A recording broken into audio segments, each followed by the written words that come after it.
think with all of this time off I've had, I would have sorted out that intro. Maybe tomorrow. Welcome back, everybody. How are we doing? Welcome back to True Crime Metrix. The place is here. The time is now. And we're all here together. So isn't that swell? Yeah. Where have you been, Metrix? Last we heard, you ran away to Germany and you never came back. Well, we are back. Big shout out to big man Derek. Thank you very much for the invitation over to see your band, the Black Country Communion. Very nice to see you, Derek. The first person I've met from the channel, in person, in the flesh. And what a day we had. Thank you again, Derek. Yeah, we'll be sure to send you a special edition Metrix on Tour t-shirt in the mail. Watch out for that. Welcome back, everybody. Well, what are we doing today? What are we doing today? We are going to have a look at... Well, does anyone want a Donna Adelsen update? Let's do a Donna Adelsen update. Crazy Donna, what's she been up to? You know, I thought about putting this document online earlier, but then I decided against it because it's boring. It's really, really shit. And I've kind of had it with this whole, you know, make a newscast out of anything attitude that a lot of the rat channels squabbling for the scraps from the Adelsen table. Not Metrix. We've got too much class. How do we share this with y'all? Welcome back, Michelle. Welcome back, Amy. Welcome back, everybody. Lush, my Lush life. Good to see you, Lush. And Colleen Juarez. So we've got a browser. And then we share. Hang on. Little rusty, little rusty.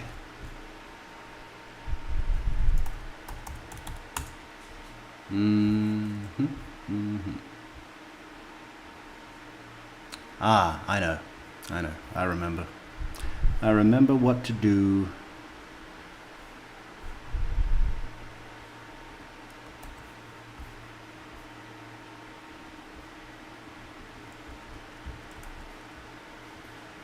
So what do we have here?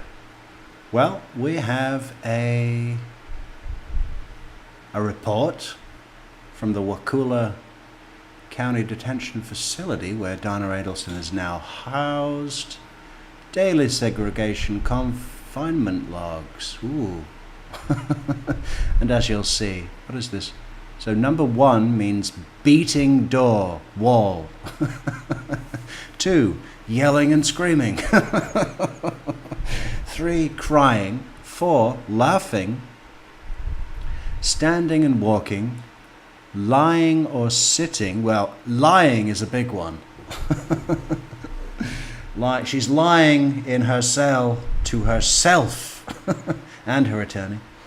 7 is sleeping. 8, meals served, eaten, shower, toilet, visitation, recreation, use phone, talking, verbal with CO, correctional officer, medical, restraint on, restraint off. 19, mail received. 20, school. 21, church. 22, attorney. 23, other. You see, she's got loads to do. I don't feel like I have that many options, and I'm a free citizen. I think I'm going to print this out and have it as the first thing I look at when I wake up in the morning. What shall I do today? Just, you know, Luke Reinhardt would just roll a dice and assign an activity to whatever number came up.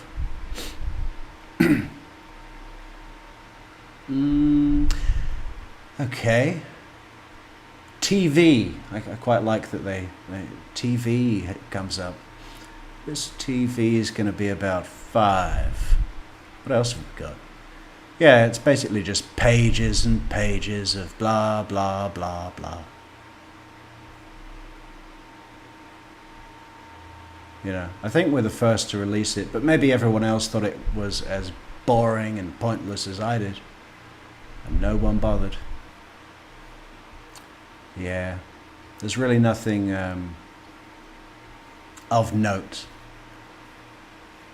49 pages. Well, I'm not even going to go through all of them. We're looking at Chandler Halderson. Why? Because today marks 4 years since he set fire to his dad's head. What a crazy thing to do. I mean, do we need a backstory on this? Does anyone not know who Chandler Halderson is? I mean, we've covered it several times on this channel before, and I'd like to do a deep dish on this guy coming out soon. So I don't know. I guess we'll just go through a few videos. I got to get back in the groove, you know, so we're getting back in the groove. We're setting fire to people's heads, our parents' heads. I mean, can you just imagine the smells? You know, the hair you can imagine, right? The flesh you can imagine. But what about the brains and the eyeballs? And there's all sorts of chemicals going on inside the human body, right? There's, I don't know, ammonia and other things, you know, all with their own unique smells. I mean, no one knows quite what that's like. Apart from all of his neighbors, of course, because when did he have the fire? I think it was the 2nd of July, because he shot them on the 1st. Well, actually, we only know for certain that he shot Father Butt, because they only found one of his mother's legs. So there may have been a bullet hole in other parts of her that were never located, unfortunately. Strong currents in the Wisconsin River. But yeah, what about this guy's plan, huh? You know, okay. So, well, where do we start? Should we just go into the interrogation? I'd like to dart around a few other things, but like I said, yeah, we'll start there. That's as good a place as any. Play. I want you to come in this room. You want to grab all your stuff. This one's a little bit more comfortable, and the lighting might be a little bit better. So if you just want to have it. Yeah, the lighting might be a little bit better, you know, in case you want to write down a confession. No, but he's actually not been brought in as a suspect. Well, as far as has been disclosed to him, the cops have said they've said something has happened, and we want you to come in, so we can tell you what's happened. The idea being like, you need to know some important information. He's not in cuffs. He's not had his rights read. Well, yet he's about to. Yeah. So this interview is on the 8th of July. He shot his parents on the 1st. Tried cutting them up into small pieces. Hand, arm, heads, feet, all chopping them up, and tried to, was measuring the body parts with a tape measure, right? He's just got a fucking tarp in the basement, and he is measuring the body parts that he's cutting off with a tape measure so he can check that they will fit in the family fireplace. What a guy. Yeah, nice of you to think it through, right? So yeah, his big plan is, I'll just have a fire, and there'll be no evidence, I'll be able to clean up all the blood, right? No FBI will have any test, luminol or otherwise, that could possibly explain or detect the blood. And then I'll make up a story that they went to the cabin up north. Yes, they went to the cabin, and they didn't take either of their cars because they were picked up by a couple that I didn't know. And the other thing is that they took all of the cash, they emptied the safe of all the money and precious metals, filled the trunk with booze, which neither of them drink. I mean, it's just hilarious. Anyway, he's been running around. It didn't really work disposing of the bodies in the fireplace, because you need a fire to be really, really fucking hot to do that, and you can't do it. You know, he's trying to rig up some house fans to blow air into the fucking fireplace, which explodes. And no, it starts getting out of hand, and he throws water onto the fireplace, which quickly expands, shatters the protective glass. So now he's got to come up with a story about that. He's got to come up with a story about why the fuck is the house smelling like smoke in the middle of the hottest week of the year. You know, why have you been having a fire? And he's got all of these little stories to help him, you know, explain those away. But none of them work. Anyway, he's been brought in. He's not arrested at this point. I see right there. Perfect. Thank you so much. But he's shitting himself. This? Or Sure. That's fine. I'm trying to figure out what's up. No, you're fine. Just have a seat. We'll be right with you. You know, I mean, he must just be telling himself, just play it cool, don't panic. Play it cool, just see what is going on. But can you imagine, you know, everything has gone wrong in his plan so far. Everything. It's just all gone wrong.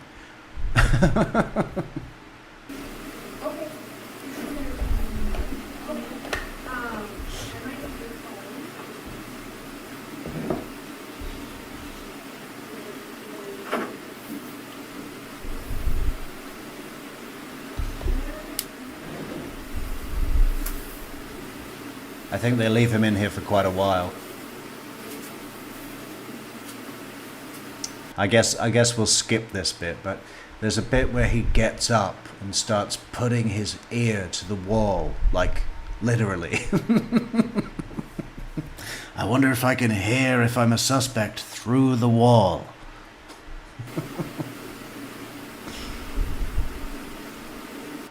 The whole basis, sorry for the interruptions, I know some of you hate that. The whole basis for, you know, his crimes in the first place is a video game obsession. I'm going to get to that a little later, because I want to draw on what that whole video game obsession may have actually been about, because I have a theory. What was I saying? Yeah, so he's been making up his life. He's 23 years old in this, in 2021. And, you know, he finished school. He went to college. He'd moved out and was in dorm life, in the dorms, you know, but he didn't really enjoy that, it seems. And I think he dropped out of that degree course or whatever he was doing, and moved back in with mom and dad, and then signed up for another course at a technical college. But unbeknownst to all of his family and friends and girlfriend and her parents and everybody in his life, right, he dropped out of that technical college, but didn't tell anyone, right? So he's all like, yeah, no, my degree is going so well, my degree. And while I'm doing my degree, I've got this fantastic job.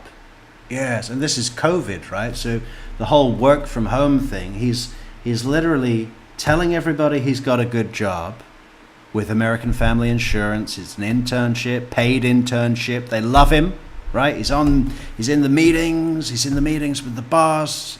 It's all going well. He's getting paid, but he's not getting paid because the job isn't real. It's So his mom and dad were like, okay, you want to live at home? Fine, but you got to pay a bit of rent. And I think the reason that they did that is just to, kind of not let him be a kid living at home. This is a taste of the real world. You want to live here, fine, but you got to pay the rent. I mean, it's not like they needed the money, Not that they're rich either, but I think it was more just an incentive, something, just a token, that sort of thing. Anyway, he never paid any rent. And then eventually his dad was like, what is going on? You said you were going to pay rent, but there is no rent. Where is that rent? And he's got a story for everything. He's like, yeah, no, what happened is my job, they originally had me down as hourly, but I'm really salary, so that's got to go back to HR. And then he's making all of these fucking fake emails from these fake colleagues as proof to show his dad, right? He's going, see, here's an email from the boss, and he says it's in processing and it's going to be here any day. But all of these lies that he keeps making up buy him little more than a week, 2 weeks at most, until he has to invent something else. And it goes on and on and on and on and on. And are we getting too far ahead? SpaceX, eventually he says, yeah, forget American Family, but it's okay because Elon Musk, I applied for a,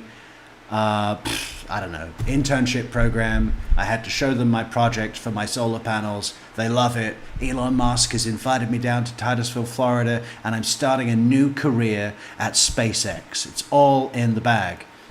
There's a bunch of other stuff. I mean, let's just go with the video.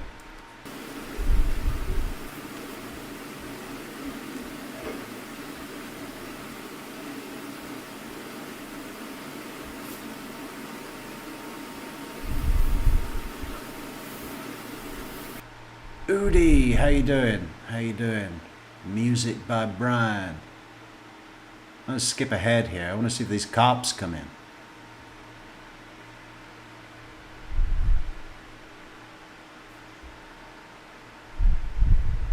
Angie, Rayanne, Derek.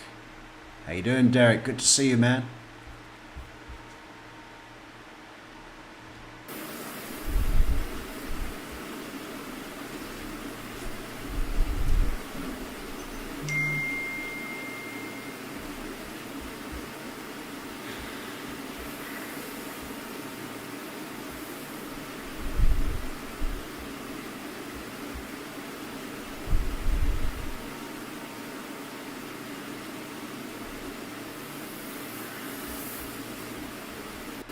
Good. Good. But you guys switch spots.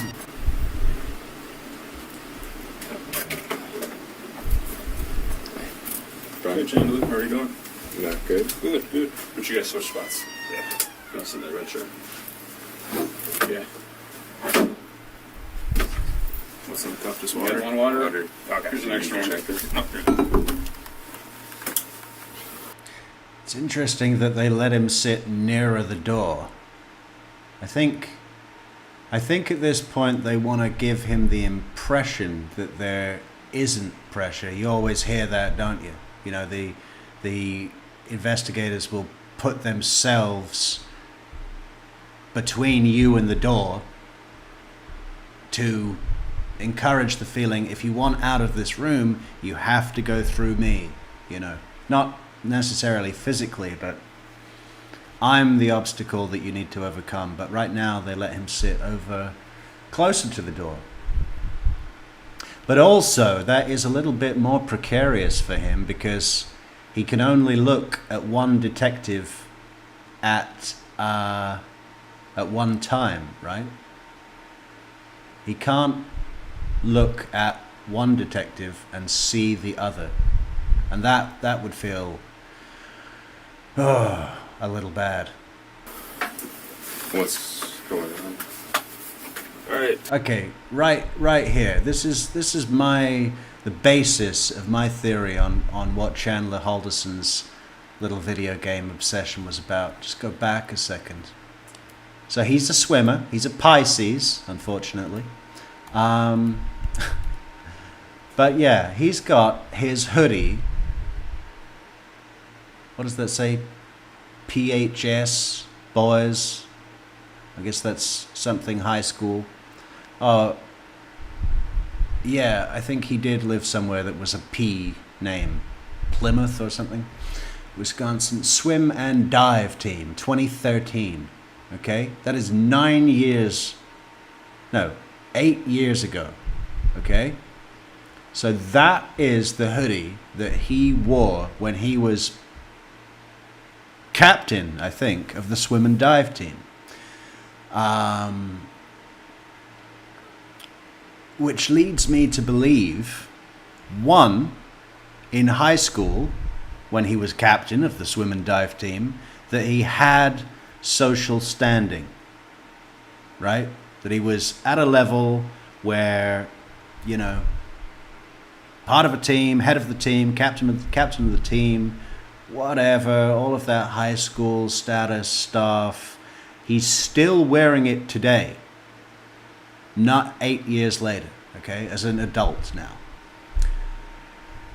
Which makes me feel like he's clinging to those glory days of social standing within his group of peers, right? The fact that he went to dorm life and college, I feel like that when he made that move, you know, up the ladder of personal development, you know, social development, going up a level, suddenly your peers don't give a fuck that you were the captain of the swim and dive team in your high school. Your social standing isn't there anymore. It's a new playing field. And I think he didn't know how to navigate that. You know? Dropped out of college, left the dorms, went back to live with mom and dad. Regression to the womb, okay? And where the video games come into it, when he is in the online world with this one particular game, Escape from Tarkov, that he's obsessed with, it's a first-person shooter, and it's an online world where people play with other live players and communicate over voice over IP, and you're a character, right? And I think that character, when he was that character, he was able to gain that social standing that he had previously had when he was captain of the swim and dive team, subsequently lost when he entered the new playing field of college life, regressed to the home, found social standing in the online gaming world, and needed that.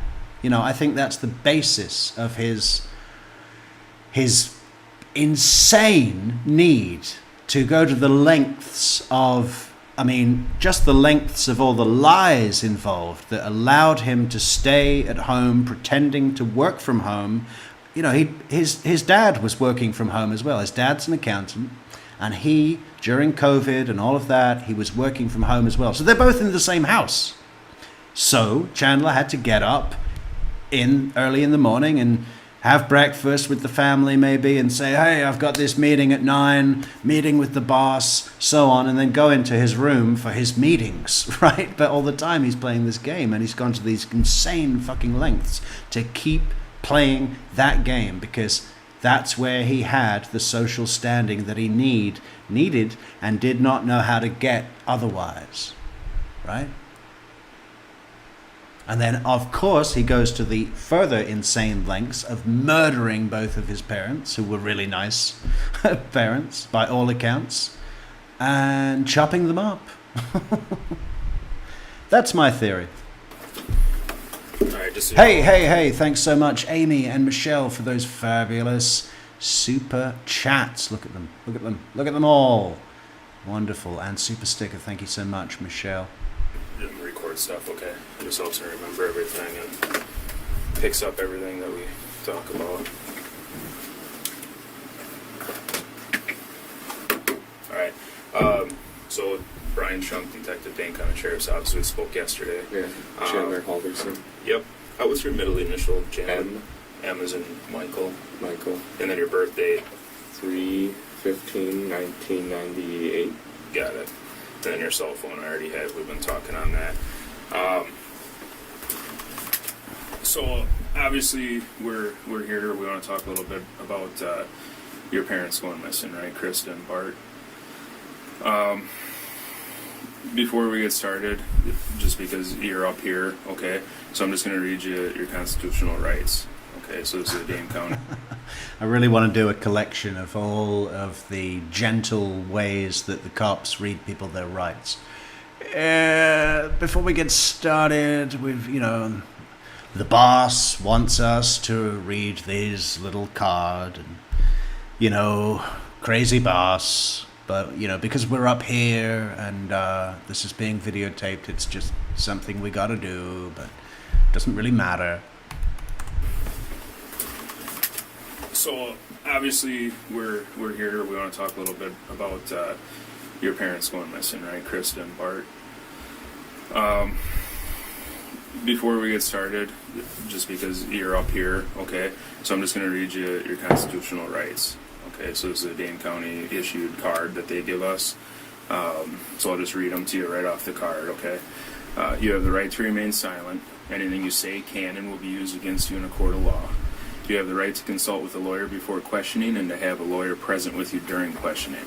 If you cannot afford to hire a lawyer, one will be appointed to represent you at public expense before or during any questioning if you so wish. If you decide to answer questions now without a lawyer present, you have the right to stop the question and remain silent at any time you wish, and the right to ask for and have a lawyer at any time you wish, including during the questioning. Okay. Do you understand the rights I just read you? I do. Okay. Realizing that you have these rights, are you not willing to answer questions or make a statement?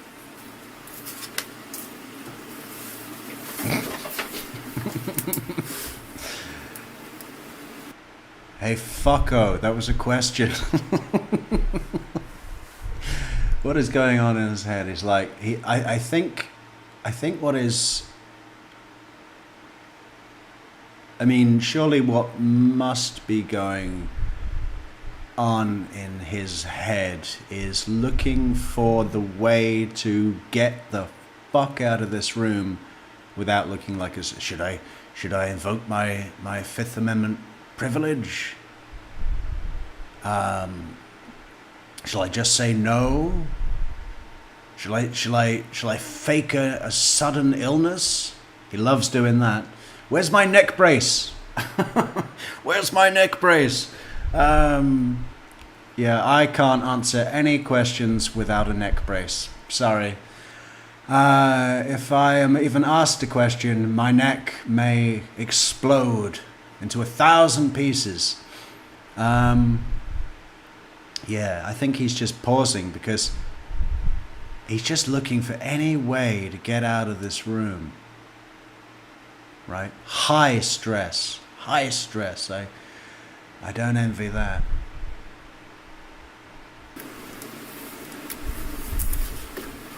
Just need a yes, right? Yeah. Yes. So yes. the second Okay. one. Okay. So I'll just read it again. Realizing that you have these rights, are you now willing? I actually, sorry to interrupt, blah, blah, blah. I actually really like this,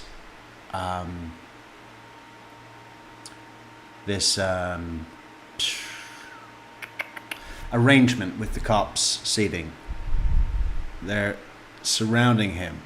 The cop near the door actually moved his chair further out of Chandler's peripheral. It's like being, when the velociraptors come and there's one in front that's the decoy and you're looking at him and then two of them come out of the side. Or wolf pack, just like a wolf pack.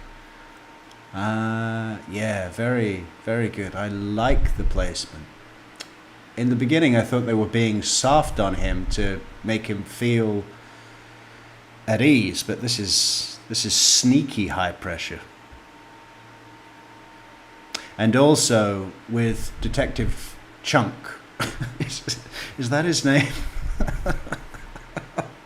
Detective Chunk is, I think it's Shunk, but I'm going to call him Detective Chunk.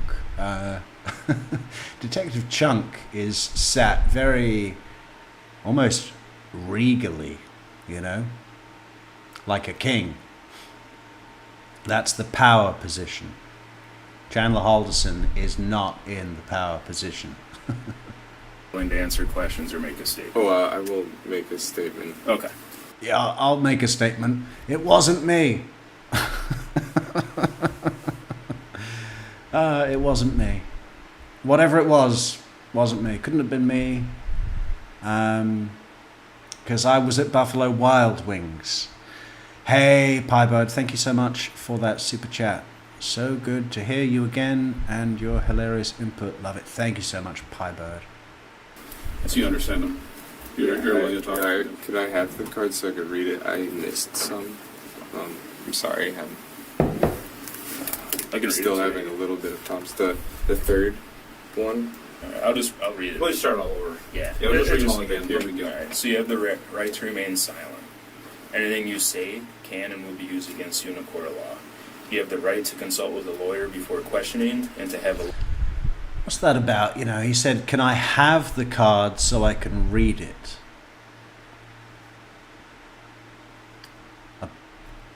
An attempted purchase of time? Just buy a little time?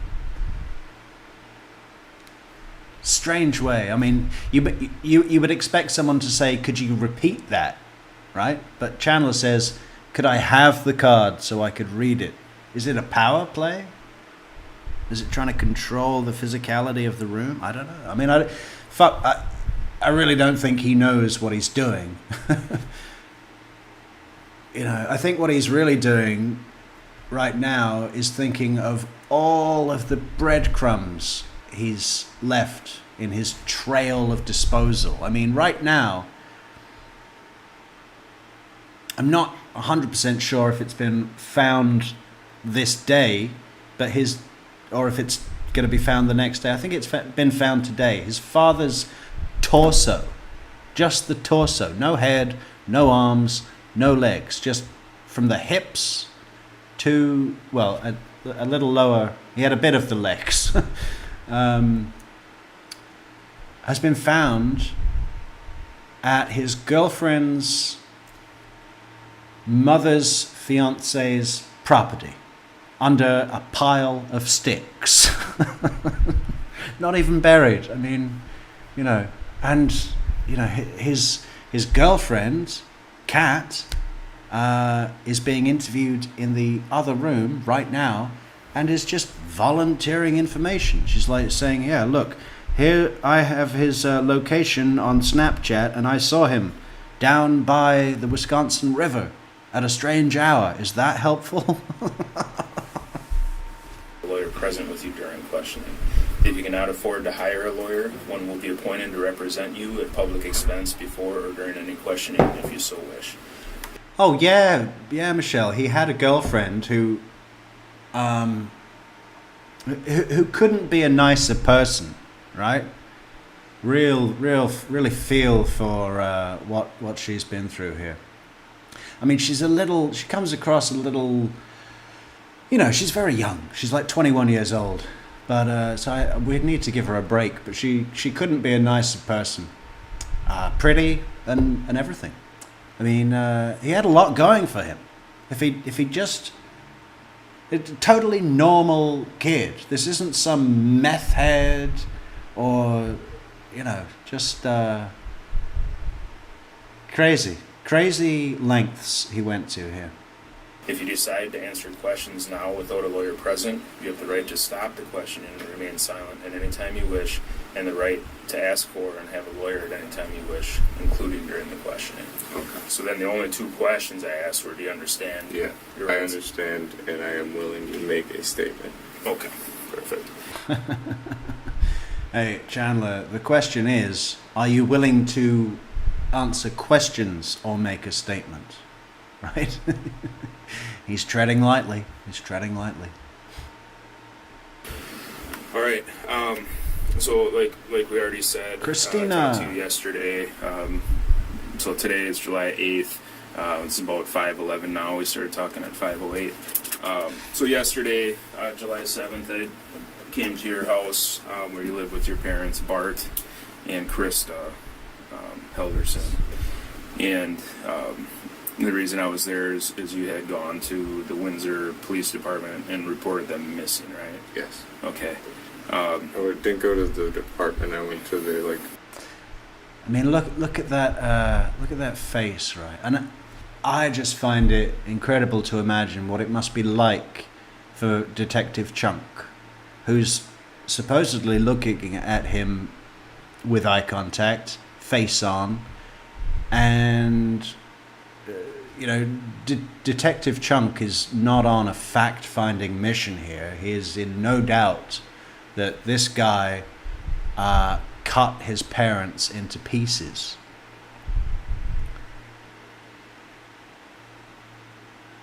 And he's also in no doubt that Chandler does not want to be caught, right? It must be so interesting and a little scary to look at him face on in the eyes. And I really don't think Chandler has had any sleep to speak of for the past 7 days. I mean, I think a couple of times he passed out from sheer exhaustion. But I just don't think your body or your subconscious is going to let you get some fucking rapid eye movement going on at all. office break room area. In the same building. I think it's mixed in with the city hall. Okay. But nonetheless, a deputy came and Yes. spoke to you. Okay. So you reported your parents missing. We got some information from you yesterday. We've been following leads last night, working today to go through different things, just trying to locate them, right? So I guess if you want to start with, let's just go back to last Wednesday. Wednesday. I was with my dad. What time Wednesday? I remember it. It was kind of a bad day. Okay. Why was it a bad day? Well, my mom had work, so she was gone. My dad and I were watching. Okay, we're about to enter into sob story mode. He loves to do this. I mean, everybody that's been close to this guy for the past 2 years,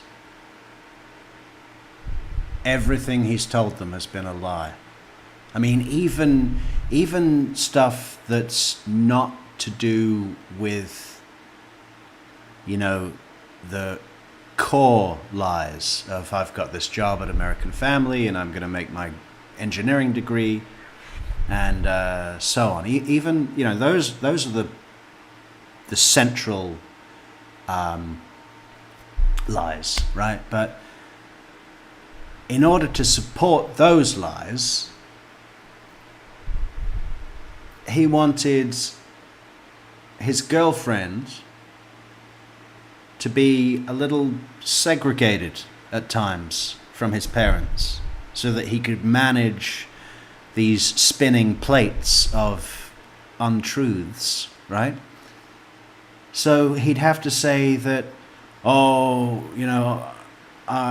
I'm grounded. And he'd even go to the point of like, they don't want me going out with you to this party or, just strange things. And then I think what he was ultimately planning to do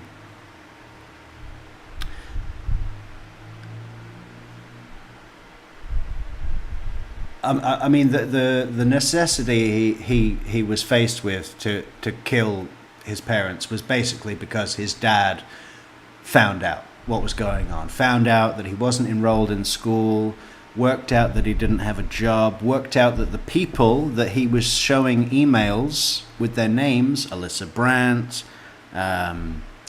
others, I forget, worked out that those people didn't exist. And this has been going on. I mean, can you imagine? You know, Bart, his dad, called the college, pretended to be Chandler, and was asking questions like, yeah, I want to know how I get my transcripts and my degree verification. And they're like, you're not enrolled here, son.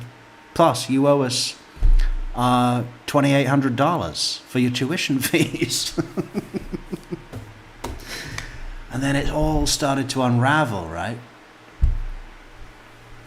And the thought process must have been, if my dad finds out, everybody's going to find out. And then everybody is going to not want anything to do with me, even in the online gaming community, right?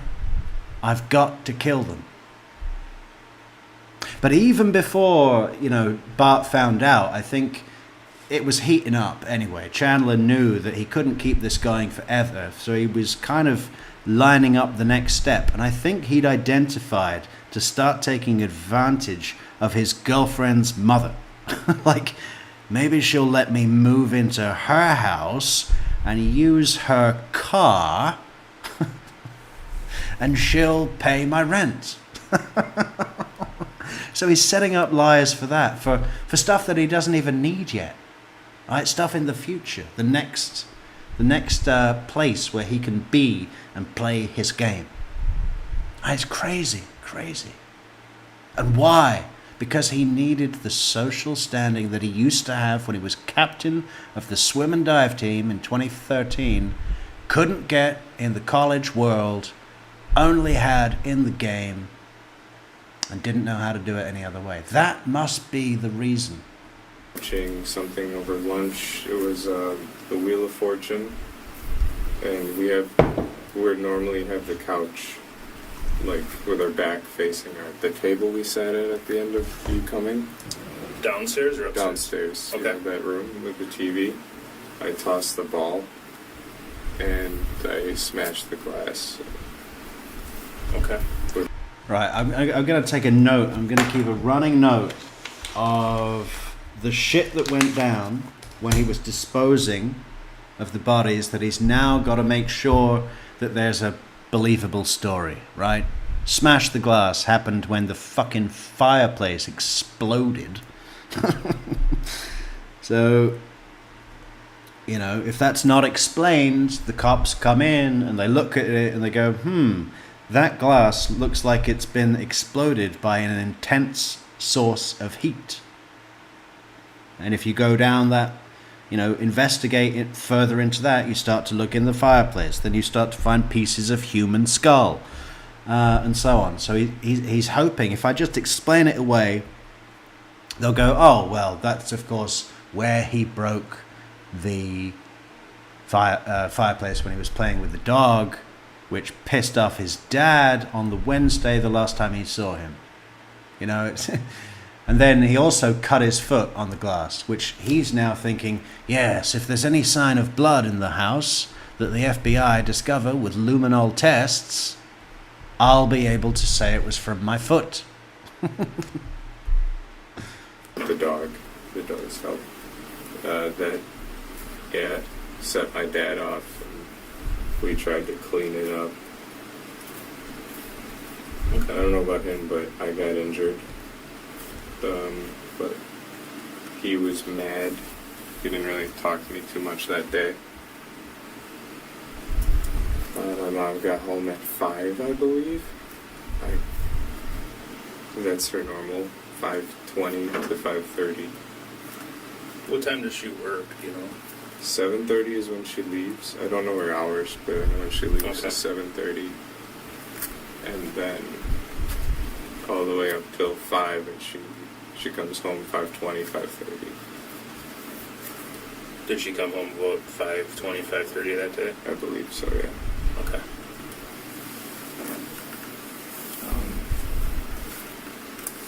So you guys are we're downstairs, just to touch back in that quick. So the couch.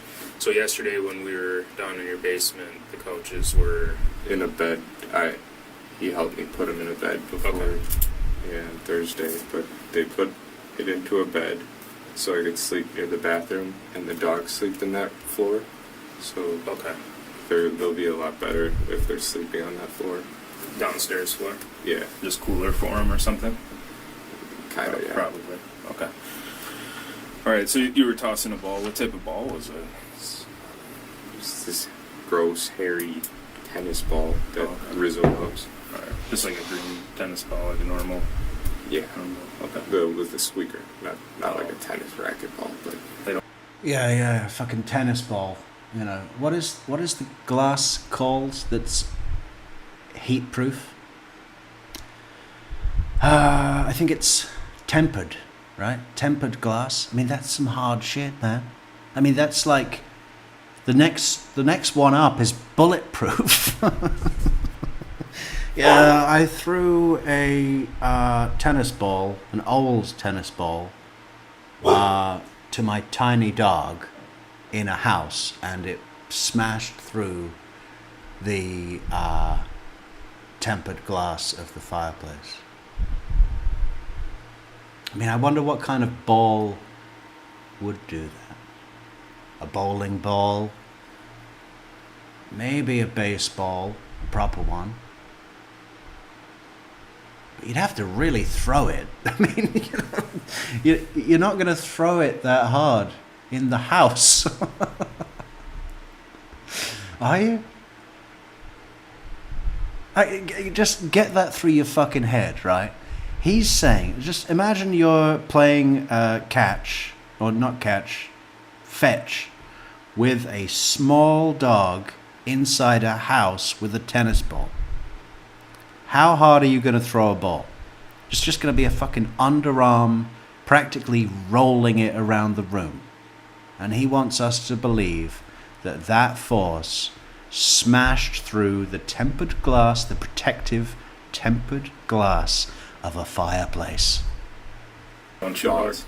My dog chews those out of any tennis ball. They just chew the squeakers out and then they don't play with them anymore. All right, so you're just tossing that around. Great tactics from Detective Chunk. He loves to throw in these, like, you know, I don't know, these, you know, what is it? What would you call that? It's the friendly little chit-chat things. Oh, my dog. Oh, you're telling me. My dog, my crazy dog. You know what he does?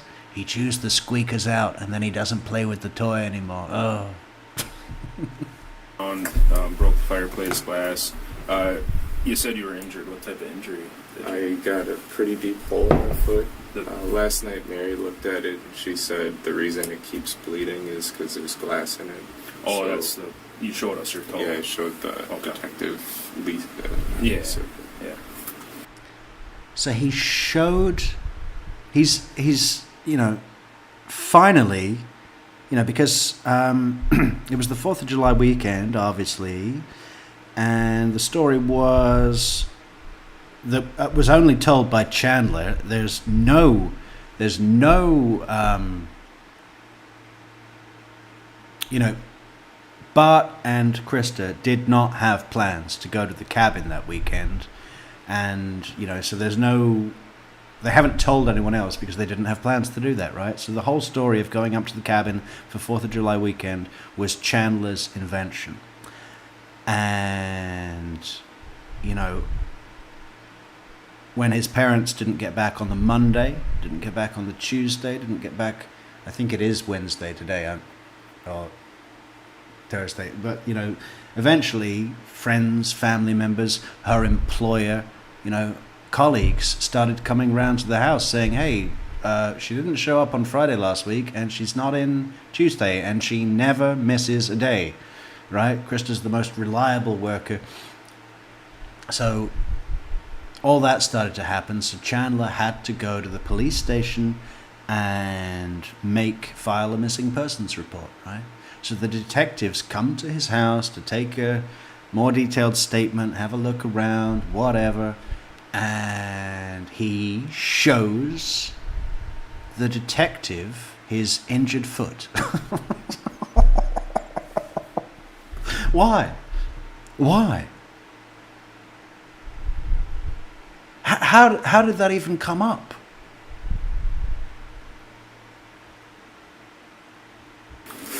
Okay. Yeah, so that one. It could be infected is what she's thinking, but Neosporin's been helping. Okay. Good. Keeping Keeping it clean and stuff. Best you can. I know how, I guess. Yeah. Okay. Yeah, I know how. I did first aid course for my scuba diving training. That was another lie, right? And this lie, so as well as all the jobs and as well as all the college and etc., that only really took care of his hours from 9 in the morning until 5 in the evening or thereabouts, right? Thereabouts. But that wasn't enough, because what if his girlfriend calls up and, God forbid, wants to hang out or go somewhere in the evening for a date or to see friends, something social? Then he's got big plans in the online game world.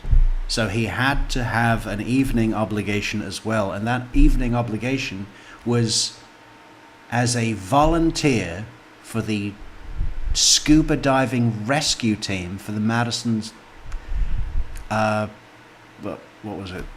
You know, for the police, for the local police, basically. That don't even have a dive team. And I just imagine him like getting back from and getting out of the car with those big flippers on and an oxygen tank. You know. And one of his friends testified at trial that he would bring things. One of them was a large pink sex toy, and show them to his friend and say, "This is what I found on one of my scuba diving missions." I mean, we're just getting pathological right now. Why is that part of your fantasy lie? I mean, look at this dildo that I found when I was diving with the state police. Wednesday, back to Wednesday. Yeah. Once I got all the glass out of the dog's hair, she didn't sustain any injuries. Good. Acapella, welcome back, welcome back. Good to see you, man. Nothing even on her nose. She got it with her shoulder bone, I believe.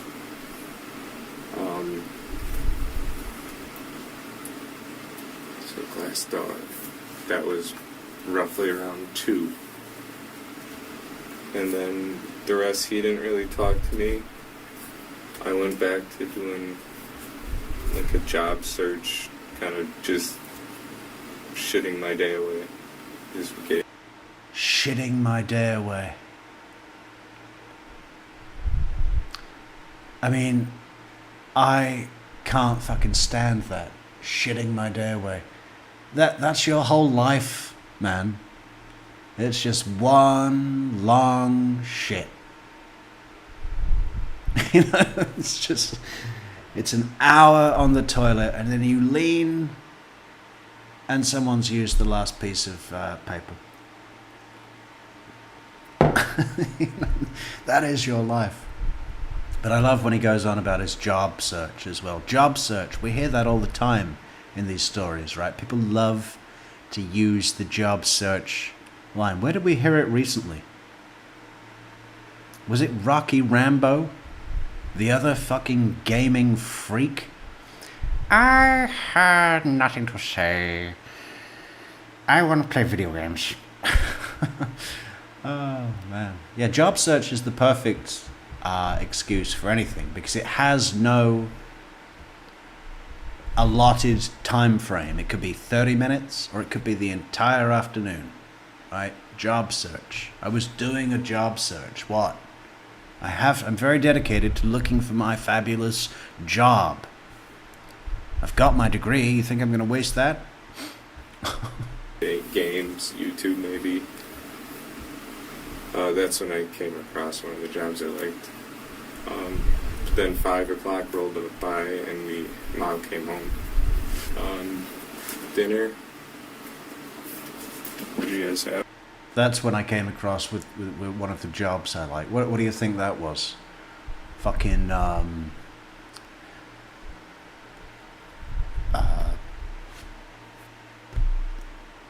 an astronaut.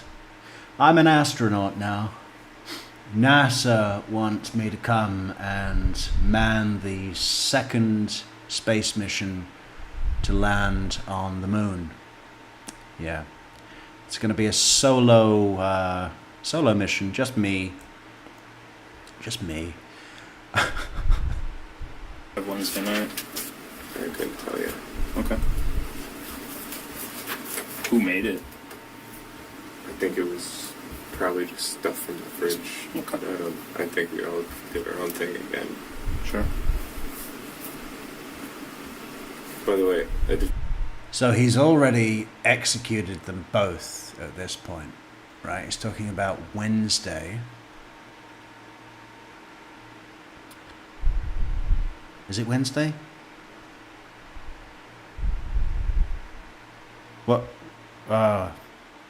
I'm not sure what day was the 1st of July in 2021. But they're like, what did you have for dinner? Oh, I think we all did our own thing. I think we just took stuff from the fridge. I mean, if you just killed your parents, it's probably not the best time to make yourself, a 3-course meal. Something gourmet. We wanted roast duck. Hankering for some roast duck. detective at my house said something's happened, and while we were leaving, people were going inside. Is there a warrant for my house? Should there be? Hey, dipshit. It's not your house. You don't have a house. Okay? If we need a warrant, you have no need to be concerned. It's not your house, and you own nothing. No, I'm just wondering if Okay. can they go in? As far as I know, they were at your house. Interesting response from Detective Chunk. Pretty nimble on his toes, Detective Chunk. Is there a warrant for my house? Should there be?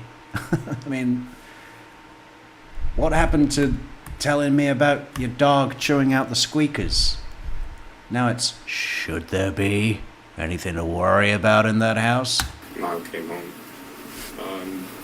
Dinner. What did you guys have Wednesday night? I couldn't tell you. Okay. Who made it? I think it was probably just stuff from the fridge. Okay. I think we all did our own thing again. Sure. By the way, a detective at my house said It's 2021, Nicole. something's happened, and while we were leaving, people were going inside. Is there a warrant for my house? Should there be? No, I'm just wondering if Okay. can they go in? As far as I know, they were at your house and they were going to be there talking to you to ask if you would come up here and talk Yeah, to us. but Officer Haley. Officer Haley.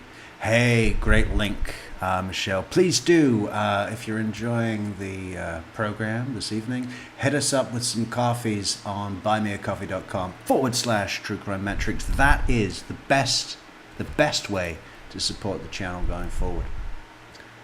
And we need all the help we can get. Just like walked pretty much in to the gate, the gate on the outside. Just kind of walked in. I was wondering.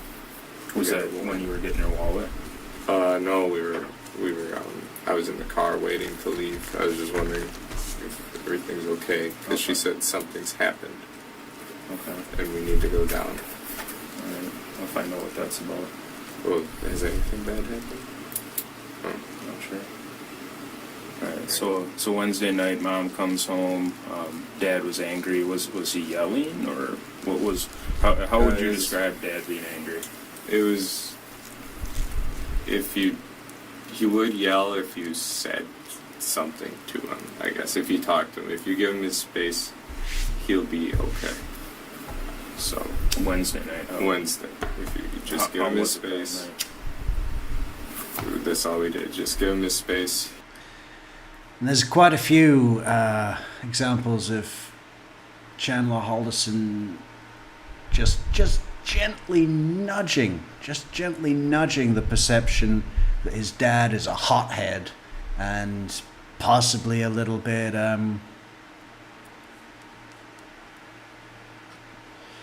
controlling or some kind of abusive, that sort of thing. He wouldn't yell or do anything. Okay. That's all we had to do. Ma and I went to clean, do some laundry, make our beds, stuff like that. Who's we? Ma and I. Your mom. Okay. And that was Wednesday night. Yeah, it was, and we had an early night. Yeah, I bet Chandler makes his bed every day. No TV that night. Gotcha. What time did your parents go to bed Wednesday night, do you think? I was in bed at 8. You were? Nice question, Detective Chunk. What time do you think your parents went to bed Wednesday night? Early. They were down early. Yeah. Okay. Yeah. Just fucking... I personally, I wish they'd have fucked with him more, but stuff like that. What time do you think your parents went to bed Wednesday night? It's just teasing him, huh? Taunting him. Slowly closing in.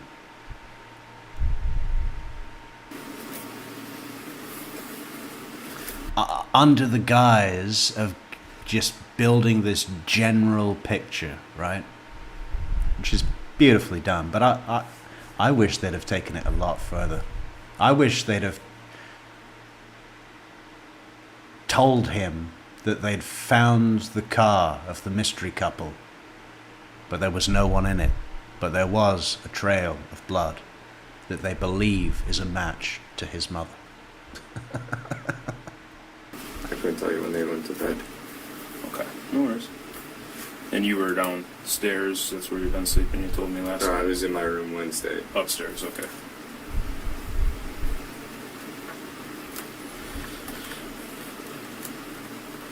Gotcha, so in the bedroom upstairs, and then you slept downstairs. Why have you been sleeping downstairs again? You told me last night. Bathroom. The bathroom's right I there. need to be close because stairs, I can't see too well in the dark now. So, Yeah. Gotcha. And just like last night, I'm jotting some notes, but it doesn't mean one thing is more important than the other. It just means that I need to remember stuff. And I understand. Gotcha. All right. So, did you sleep with your door closed that night or open? Oh yeah, I always have it closed. Closed door. Yeah, makes sense. I have a feeling they argued a little bit after. Parents did. What were they arguing about?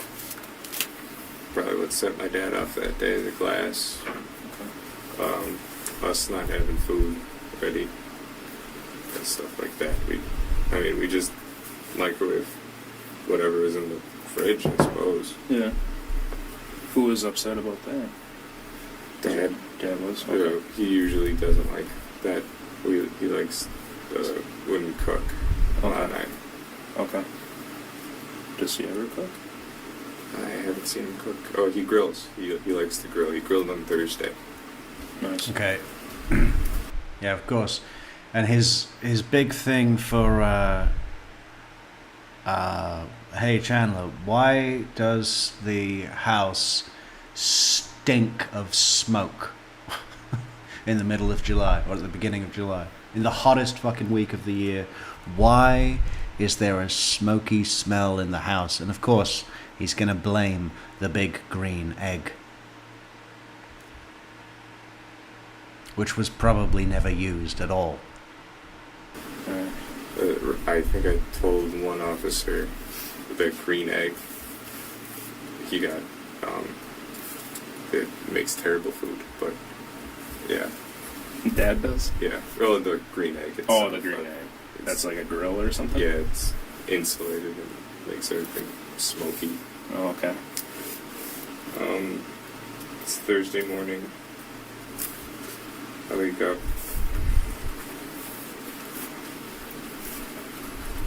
What time you think? 6. Okay. Dogs. We talked about that yesterday. 6 a.m. is kind of your deal, right? 6 a.m. Yeah, that internal clock now. Yeah. I haven't used the thing in a while. Alright. 6. I don't often eat breakfast, so I kind of just stay in my room on my phone. Help my mom out getting ready in the morning. She left for work at 7:30. I got her whatever she had to do. What was it? It was meaningless tasks, like just daily, like pillowcase changes and sheet changes, stuff like that. You know, in the morning. Before work? Yeah, that's what we always do. Then she's gone. My dad starts the grill around 8:39 In the morning? to get the. My dad started to grill at 8:39 a.m.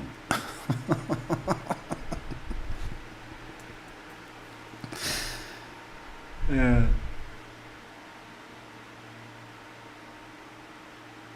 I mean, what is the deal with that precise timing? Okay. I mean, I get it that it's like a fucking hybrid grill / smoker. And you probably would start it earlier and let it, you know, whatever. But 4 hours? I don't think it's that kind of smoker at all. And 8:39, about 8:39. I think it was 8:39 and 27 seconds. Temperature right. Was he working from home that day, or? Yes. Okay. We ate the grill. Nothing really happened between that. We kind of either were outside with the dogs from the lighting of the grill, him going in, taking a couple calls now and then, or emails or something. But we just kind of watched the grill and waited to get it set steady at hamburgers for $3.50-ish. Hamburgers for $3.50, so 8 hours. Yeah, my dad likes to start the grill 8 hours before we eat. Then I'm gonna look this up so we can clarify. Okay, I'll be right back. so we just kind of waited. For the burgers? And then we ate noon 30.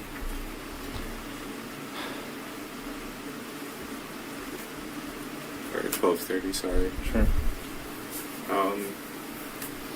Then we went inside and had our TV show again, Wheel of Fortune. It's always on around our time for lunch.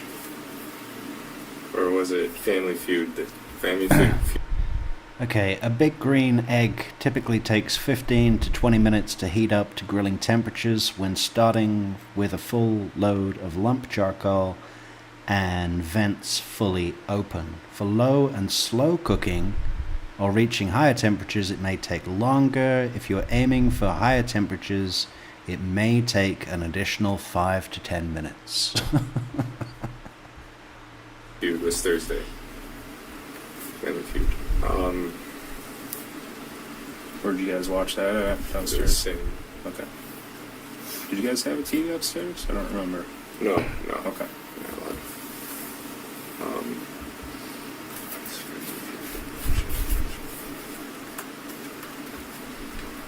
Sorry, I'm really trying to with the memory. That's fine. Then, yeah, we went to go do our own things. I went back to a little bit more job searching. This time I branched into DeForest instead of just Windsor looking. He went back to work. Branched into fucking DeForest. I mean, this deal with, see if I can bring up a map here. Windsor and DeForest is like the same small town split into two partitions. It's mainly residential, I think. Let's check. Let's check the maps. I mean, I think it used to be just DeForest or just Windsor, and then they added the second Windsor, Wisconsin.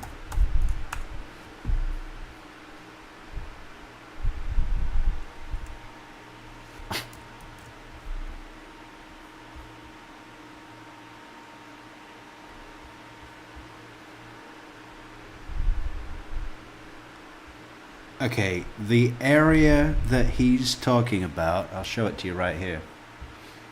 The area that he have.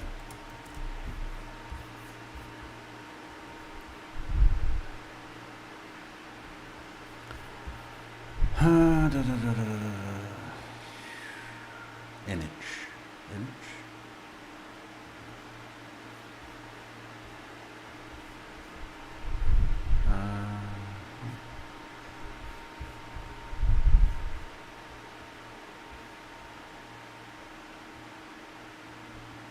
This is DeForest and Windsor. The scale of the map, if we just go for that central kind of,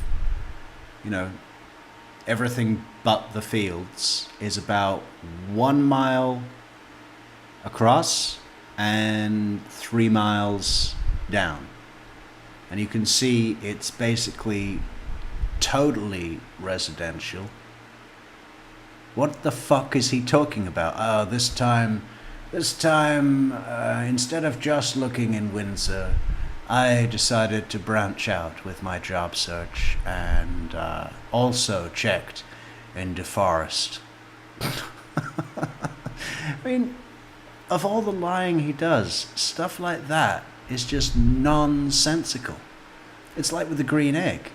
What do you mean you fucking heated it up 8 hours before cooking? It takes 15 minutes. Open the vents, man. Anyway. Yeah, this time I branched into DeForest with my job search.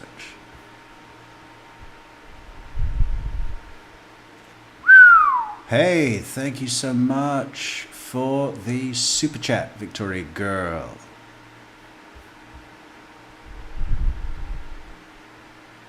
Still waiting for those coffees. Have we got our... Maybe we don't have our notification on. I had to take Katie McBanowa off, by the way, guys. I figured after such a long break, I don't know, it was getting a little old. So we just have a nice beep now. Let's check our beep. Let's check our coffee beep.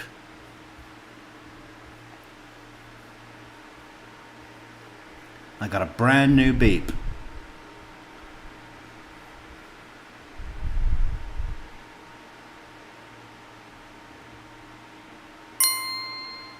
Oh, that was nice, wasn't it? What a great beep. If you would like to hear that beep, support the channel on buymeacoffee.com/True Crime Metrix. We planned on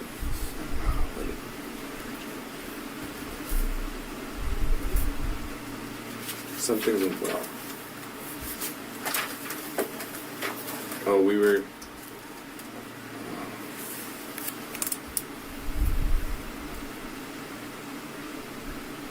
I don't know, something went well for him. So that's all. Then we were hanging out again. My mom texts.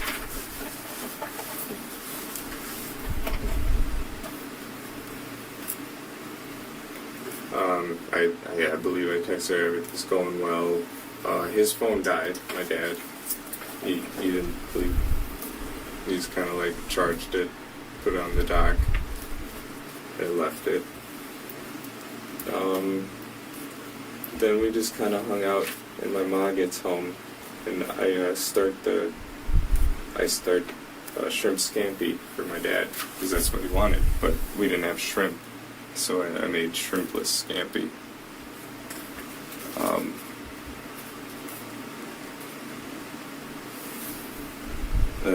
That's where they told me while we were eating it, they were. And in the Chandler Halderson bag of tricks, okay, because you know that he thinks he's a fucking smooth talker, and you know, there's probably, I would say, plays the dry game. That's his go-to. I'm talking about in a normal situation when he's trying to make his girlfriends laugh, something like that, you know, kind of quirky, you know, oh, my dad wanted shrimp scampi, but we didn't have any shrimp, so I made shrimpless scampi. You know, and the girlfriend would say, oh my god, shrimpless scampi, that's so weird. You know? I think what he's trying to do here is apply that kind of, you know, try to inject that kind of humor into the interrogation room, but Brian Chunk's just like, fuck off, man, you're an idiot. Shrimpless scampi doesn't exist and is impossible. No laughs from Mr. Detective Chunk.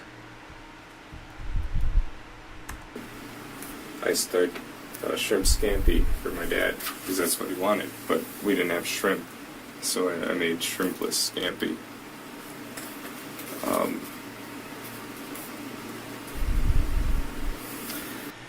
That's definitely what he's doing. He's taking a line that he knows would be well received in a normal conversation with a buddy or his girl or whatever, and trying to put it into this scenario. Probably for 2 reasons. 3 reasons, possibly. Maybe he's trying to get a laugh out of the detective, but he's also clinging on to that sense of knowing what he's doing, normalcy, regaining composure. It failed miserably. That's where they told me while we were eating it, they were gonna go with their friends, and I was like, oh, cool. Well, And they said they were going cabin. yeah. Well, Okay. we're going up north. Up That's north, how they right, so- referred to it. Who said that, mom or dad? Yeah, do you want to hear the beep again, a cappella? The good news is, guys, the fun doesn't stop here. We have an entire beep pack full of beeps. I'm thinking a different beep daily. Ooh, but I love that one. Ma. My dad doesn't talk while he eats. Okay. My dad doesn't talk while he eats. Give him his space. We just throw a turkey leg at him from across the room, and we let him eat in silence. until he just, until the bone is licked clean. and then he'll be okay with his space and his turkey leg. So there we are at Thursday dinner. Up north of the cabin, my dad says, I'll need a set for pipe repair and gas. So I'm like...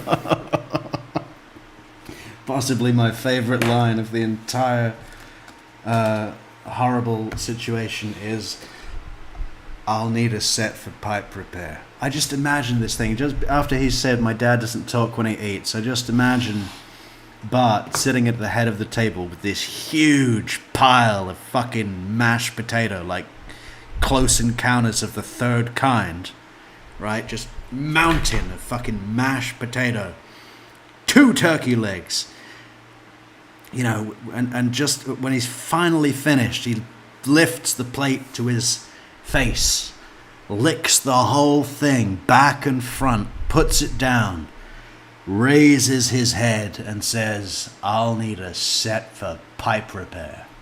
I just love that. I wish I could have a dream where that happened, just like that. Alright. I grabbed the pipe repair stuff from his plumbing chest, or plumbing box. It's like a tote of what... And make up your fucking mind, man. It's a basket. We have a basket plumbing, he lists every possible receptacle that there could ever be plumbing stuff in.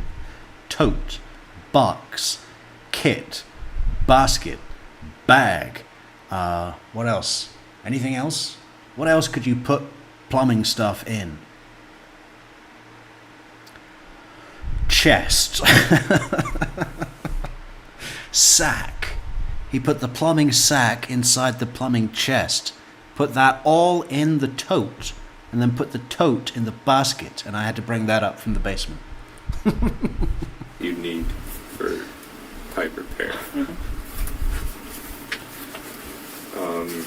And 2 whatever jerry cans. I can't remember the amount, but they're red with the safety nozzles. Got those squared away. They had most of their duffels already packed at that point. And we all just started bringing them down to the mudroom with the... Okay, here's the thing that I'd never really thought about before, but they had their duffels packed. Supposedly, he would have anticipated this much of the plan and actually packed duffels for them and gone and thrown them in the fucking Wisconsin River or something. And the plumbing chest tote box kit. Yeah, I wonder if any of that stuff was ever, if brother Mitch had come around the house and said, yes, 2 duffels are missing, and we have no idea what happened to the plumbing chest box tote. The shoes by the garage. Where you showing me him?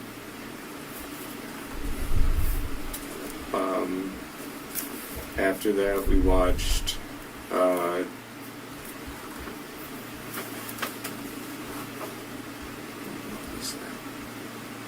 there's a Netflix original, 7 Underground, with the thrill-seeking,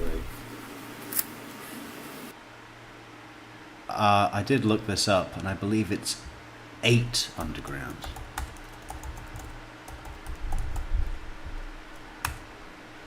Six. It's 6 Underground. And Chandler Halderson's going to give us a little blurb about the general storyline, which sounds like the worst show ever to be conceived. But then we're going to look up what it says on IMDb. It's like they fake their deaths and they fly airplanes and they fight at the evil of the world by being ghosts. It's pretty cool. Okay, bit of a fucking dry month in the Netflix creative board meeting. What was it? They fake their deaths, and they fly airplanes, and they fight at the evil of the world by being ghosts. I mean, what does it actually say? It follows a group of people who fake their deaths and decide to form a vigilante team in order to stage a coup d'etat against a ruthless dictator. Okay. Close. I think I've seen that one, yeah. Who was watching that? The three of us. All three of you? Okay. All three. And that put it at 9. They had their drinks. Went to my computer. My computer was at that black table we sat at. Sure. We saw all that stuff. Played a video game called Tarkov till midnight. Well, after midnight, maybe even. I kind of lose track of time. And my parents by then were asleep. We got a teeth brush and everything.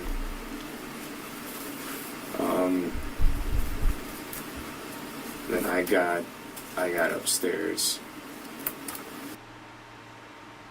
I mean, earlier he was saying that he was in bed by 8 and that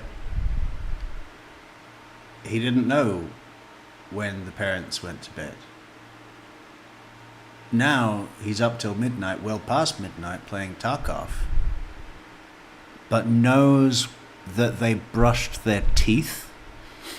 Oh, that was Thursday. Yeah, so I did. So we got the bed all set before we played Tarkov, and that's when I crawled into bed from the black table. So after our movie, we set up my couch bed and the pillows for the girls. Who helped you set the bed up? My dad. Yeah, okay.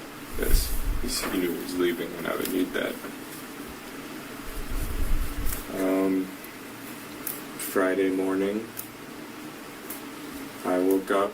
They had left with the stuff was all set out. They remembered the gas. I found the folding chairs that they wanted to bring, but they never brought them. I'm assuming they couldn't fit them. They're big. So I put those away.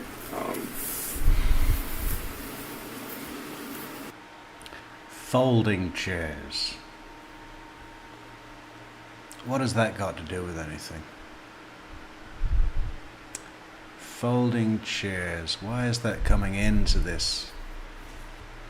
Let's just hear it again. I found the folding chairs that they wanted to bring, but they never brought them. I'm assuming they couldn't fit them. They're big. So I put those away. The gas. I'm wondering if this gas that he keeps going on about, maybe he put gas on the body parts to burn them?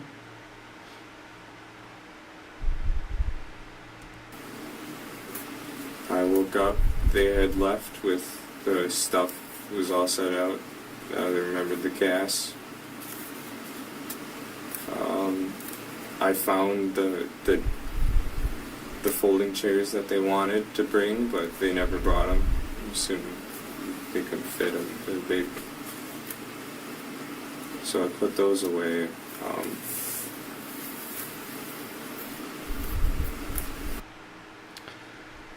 There's got to be a reason that that's coming up, right? What would he have used folding chairs?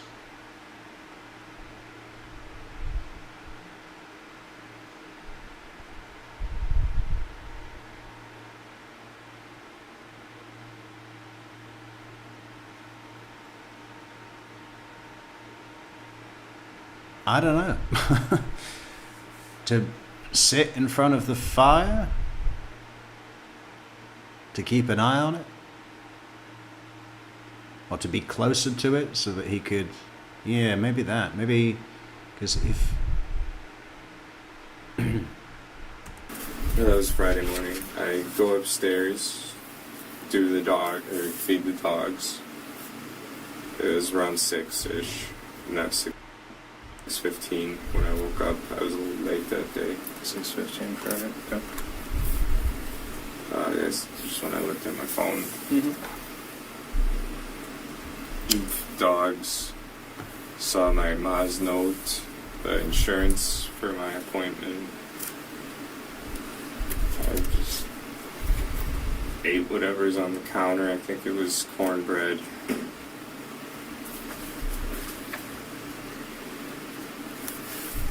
Where was the note from your mom? That was on the kitchen. Like, there's a peninsula Yeah. with the insurance stacked up. But I moved it to the table. Okay. And then those insurance cards were there also that we saw yesterday. Yeah. Okay. I don't think she knew which one I would need. But I have 3 now. Mm-hmm.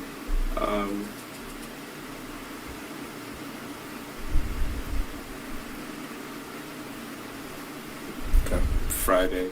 Yep. No, I hung out with Kat Friday night, I believe. What'd you do Friday during the day? Oh yeah, let's work backwards.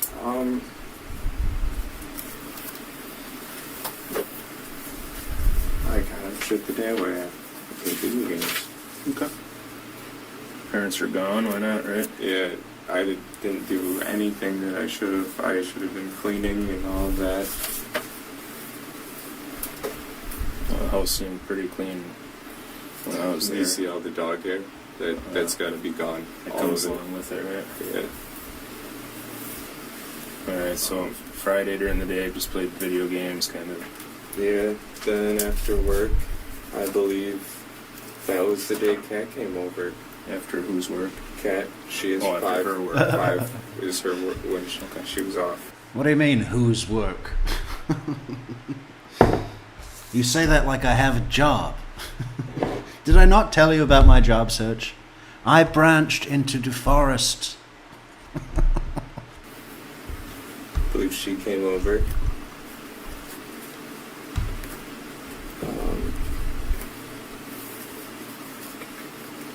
So she's done around 5. And the cat came at 5, you said? Did you I say? don't think she went straight here after. I Let's not believe make she sure came over. It could have been later, like 6, maybe give her time for like getting clothes.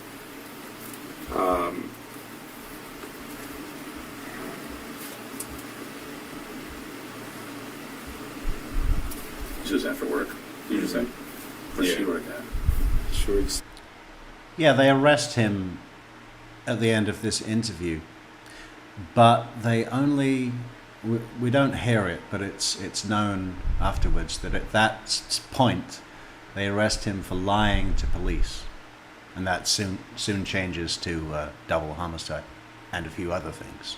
Downtown Middleton is a farm tech. Okay. She, I believe she stayed with me on that couch that night.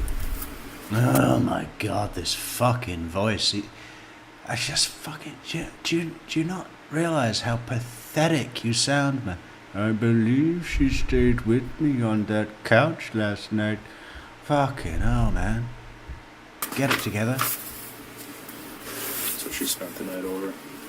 Yeah.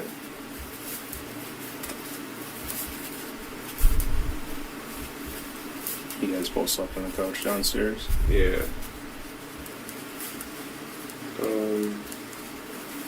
What'd you do before you Wait, went to that bed? was Friday night. That might have been my own night. I might be wrong. I'm wrong. Okay. I think I spent that night alone. I just kind of gamed online with some of my friends.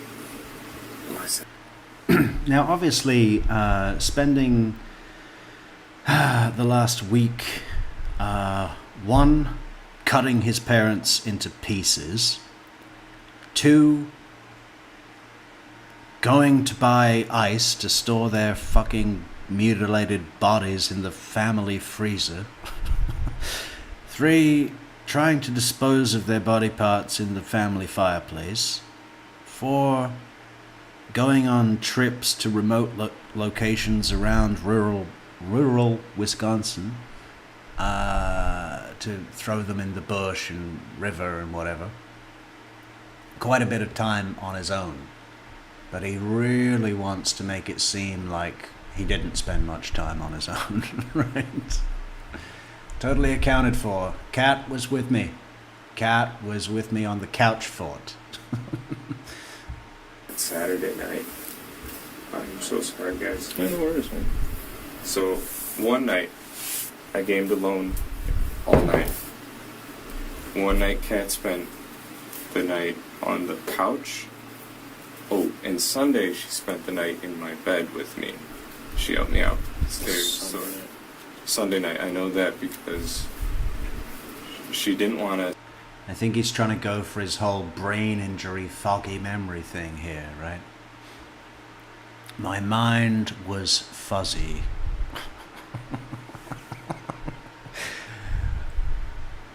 One night, I gamed all night. And the next day, I gamed.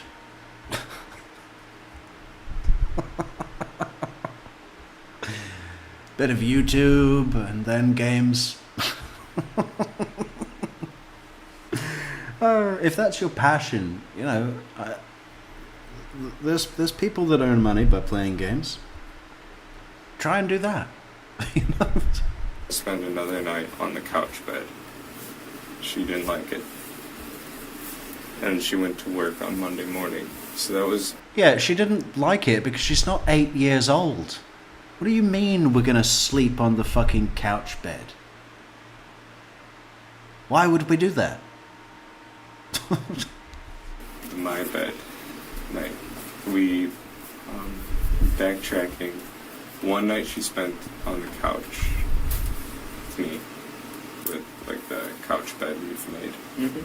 But one night I gamed all night, or all day and night pretty much.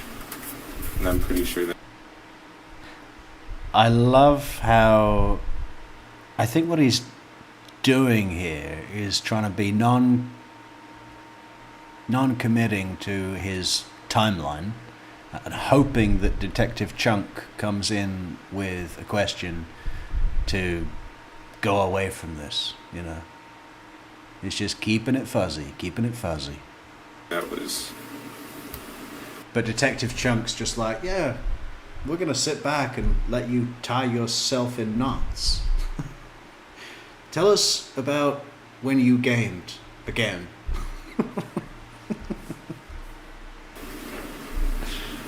Friday night. And let's go with Saturday was my night alone. Okay. So Friday, we believe she came over. Debbie Gibby, the charges were first degree murder times 2, mutilation of human corpse times 2, what do you call it? Hiding the body and lying to police. I think that was all the charges. Which was, you know, no chance of parole. 23, man. So if you live until 80, what is that? That's 57 years. Ah, man. I mean, Yes. And then Saturday was the game night. Yes. So backtracking to Friday, when she came by, we actually we just oh right no. I know, nauseating baby talk type thing. Exactly, California Amy. I hate that. I mean, this guy's whole like play, the way he plays through his life is this fucking pathetic pity play thing with everybody in his life. Wait until we play the voice message that he left for Cress, the fiance of his girlfriend's mother. It's just, and Cress, the fiance's mother, as we'll hear in the jailhouse calls, is over the top sympathetic to his needs. You can tell that she's been pretty sold by his con job, right? But Cress Lasai is like a real human being that's kind of a, 2 degrees of separation. She hasn't been taken in by this act. And you can just see her on the stand, just like, yeah, he's weird. I don't like him. Right. There's this movie or a TV series on Netflix. We watched pretty much the entirety of that into the morning. It was an apocalypse show. I don't know the name. What time do you guys think you went to bed? We stayed up well until 10, I would say. PM? Yeah. Okay. Debbie says, but to dump part of his dad's body at his girlfriend's mom's house property, oh my god, how stupid. Yeah, as well as many of the implements he used to cut them up, tree loppers, limb saws, tree limb saws, all of these, an axe, all covered in human flesh and DNA and everything, as well as the gun, what was it? SKS rifle, which was found months later in the barn. There's a barn at Cress's farm, and even after all of the police searches and recovering the body, the barn is full of all barn stuff, right? So it was months later that she just came across this weapon and didn't, checked with her dad. She was like, is this your gun? And then, so, I don't know. I mean, it was either the only place he had to get rid of stuff, right? And possibly hoping that he would stay free long enough to eventually dispose of those things later in better locations, or that he was hoping for some suspicion to go towards the people that were on that property. I mean, he mentions that when he went to the property and couldn't get in touch with Cress, he was spamming Cress. That's what he says, and I hate that. Giving her missed calls, is the thing. That he says he wouldn't have gone to the property unannounced without confirmation of his arrival, because they would have shot him, which is an odd thing to say. And then he mentions Cress's dad, who is 90 and got a buck when he was 85.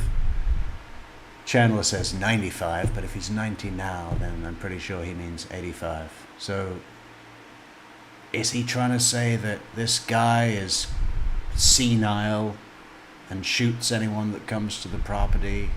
And maybe that the parents are I mean, who knows? Who knows? You gotta be at least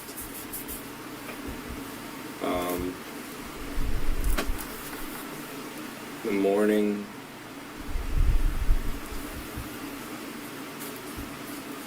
Saturday, we didn't do much. She left. This is when I'm really starting to notice my legs. Okay. I'm kind of having the anxiety and all of that, and, like, getting a little frustrated with myself and all of that. Like, it wasn't too bad until, like, last week Tuesday when I started noticing it, and Saturday was, like, the peak, and it's kind of stayed out like this. Okay. Peak anxiety, and this kind of, like, set me, like, to ask for some space, and I just kind of gamed Saturday.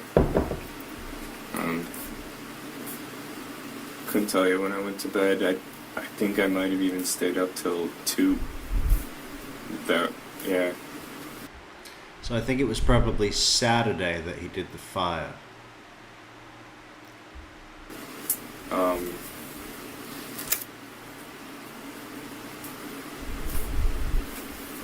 Yeah, it's just the same game. Escape from Tarkov. I couldn't get a hold of any of my friends to play with, unfortunately. We're gathering information. You've been brought in to talk about the fact that your parents are missing. And we want to get information that helps locate them. That's the prescribed premise of this interview, right, at the moment. I think I was playing Tarkov. Couldn't get a hold of any of my friends online to play. And I started to notice my legs. I looked down, there they were. And then I gamed. I played like some here and there from Discord, but none would. Discord, hey. If anybody out there likes rules and following them closely, join us on Discord. Link in the description. Stick around for that late in the night. sure. Then we get to Sunday. It's the 4th. The morning, I'm a little worried about my family. I think I called my mom. Oh, throughout I've called, I don't know the times though. Throughout the weekend, I mean. But I called my mom, I believe, in the morning or along those lines, and I get a text from her. It was a text message, it wasn't even an iMessage, so I assumed. She said White Lake today, so she sent it that day.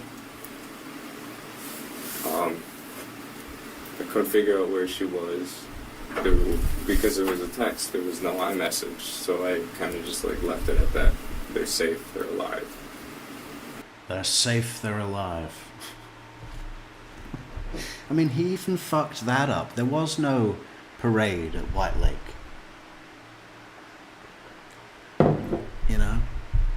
And he sent the message on his mother's phone, but from the house. White Lake is like 3 hours north. So when they looked at the cell phone data, they're like, okay, there's the message that went to the cell phone tower that serves your house. So it wasn't sent from 3 hours north of here. Fucking moron. And he's got this thing about turning off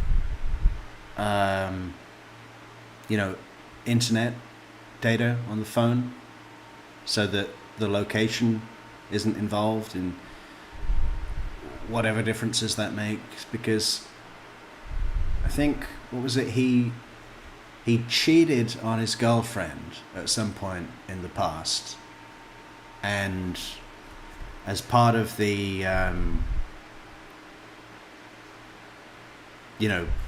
resolving that between them, she said, you've got to share your Snapchat location with me so I can know where you are and that you're not cheating on me, or something like that. But during this time when he's going around pretending to go to a doctor's appointment, but really going into the fucking rural area to dispose of his mother's leg, he just turns off his internet signal and says, "Oh, no connection to even load Snapchat. So, but you can still send a text, you know." Then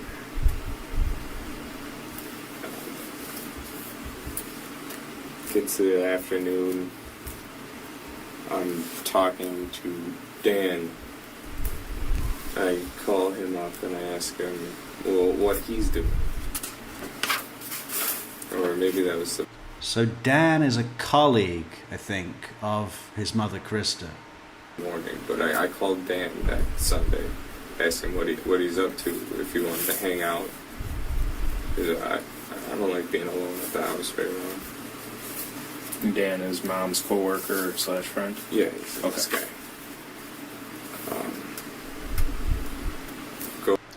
And I don't know if it's a regular thing that he keeps up with Dan or what, but I think Dan is a co-worker of Krista.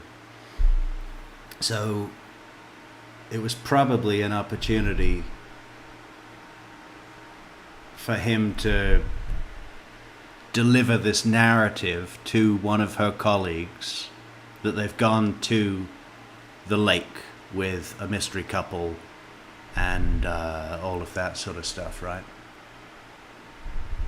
To get that out into the extended area narrative.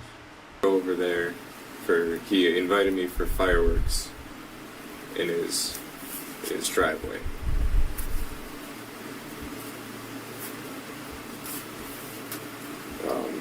He said, or you said yesterday, he lived in Forest or Windsor, one of the Yeah, close. other. Okay. I could point it at a map. One or the other. I think it was. So Okay. throughout the day, the dogs, it's just me and the dogs, the fireworks, and the dogs are like running around and into things. I'm trying to keep them okay. All they're doing is knocking stuff over, spilled their water. They haven't eaten. They won't go outside for me. Even on a leash, I couldn't get them out. Well, they were probably fucking scared shitless after watching you cut up the other people that live with them. You know? Knocking over their water, won't go out. What was the deal with that? Fireworks. Oh, the All fireworks day. were spooking them so much. Yeah, all Yeah, day. gotcha. So I put them both into the Ford, cranked the TV. Did that seem to help at all with them? Yeah, the loud TV helped. Rizzo doesn't like, or maybe does like New Girl, the TV show, so we watched that. It's the theme song that gets her, I think. She barks. So we watched that. Izzy fell asleep, so Izzy's the old dog, the older one. So it's Sunday. Or it's Sunday evening. Kat comes by to help me with the girls. So she wasn't there during the day. No, it was just me and the dogs. She left Sunday morning Okay. from the. No, she left Saturday morning because I spent Saturday by myself. I see that. And then Sunday, it was just me and the girls till whenever Kat got there. We didn't eat together, I don't think. No, this is Sunday. So I went to Kat's house. On Sunday. So that was Sunday morning is when I left the girls. So all of Sunday morning I had the girls in the fort and we watched New Girl. I went to Kat's house. You see, I couldn't have been cleaning up body parts because there were witnesses. My two dogs. They were with me all day, and they can verify my activities. House Sunday to eat, but we ended up not eating there. We went to Cress's house. It's Cottage Grove or Cascade? No, Cedarburg. It's a sea town area. Okay. Um, So where is it? Near I've never Cress. Whose house was that? Cress. Oh, Chris. Cress. So Cress is. You've just seen her in my phone. Yeah. I saw the calls to her. She That's your helps me out with everything. cat's Mom's girlfriend. mom's girlfriend. Okay. I try to talk to her as much because she's like, I don't know, wise, and she really helps me with what's going on with me. Because I've been in a slump, I'd say. Okay. But Yeah. Been in a slump. I'm so slumpy today. Look at me in my slump. I shit my day away, and then I slumped down and played some video games. So went to Cat's house Sunday to eat. What time do you think you went over there? food at 3:30 is what they said. So about 3:30 you went over to Cat's? Oh, I was at Cat's well before.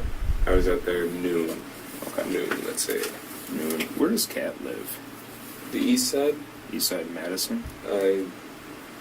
Yeah. Okay.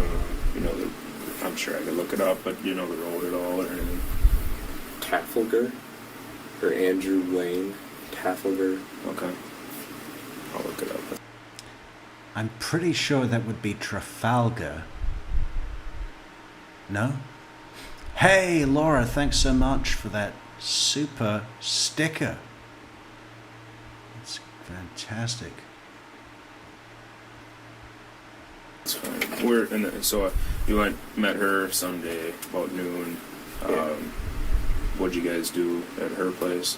Well, she realized my legs, I wouldn't be able to do stuff with them. So her brother, and her brother.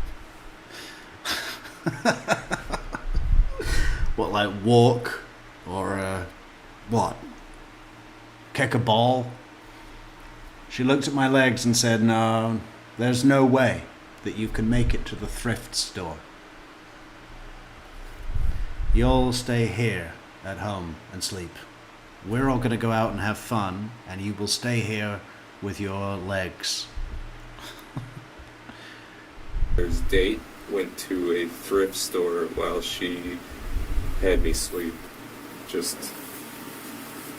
just put me to bed and they went.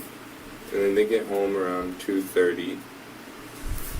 Kat and I rush back to my house, let the girls out, and we go back straight to the farm. Okay. Were you at the farm before you went to let the dogs out, or? No, we were at Kat's, it's like a duplex. So Cat's house Sunday around noon. You went to sleep with Cat, her sister, Her brother Cat's brother, and his date. and his date. Okay, sorry about that. Went to a thrift store. Then we went to Cress's and we ate. After that, James left after dinner, leaving his date with us, and we took a swim. After the swim, we left. Went to Kat's house to drop off his date. The date stayed. I mean, I accept that when he got to... what day is this again? I'm just fucking tired in knots with his timeline. I think it's Sunday, right? So, Sunday was the 4th. So, 3rd, 2nd, 1st was the Thursday. He shot them on the Thursday. And Friday or Saturday, he stayed up all night, had the fire. And then, that did not go well. So I think it was probably the Friday that he had the fire, right? And then that didn't go well, so he pretty much had the same amount of body parts to dispose of, but now they're all fucking charred and, So he stayed up all night, but didn't manage to get rid of anything. So he must have been pretty much awake from Thursday until Sunday. So he would have looked like shit when he got to Kat's house. And she probably said, "You look like shit. Just stay here and we're going to go out."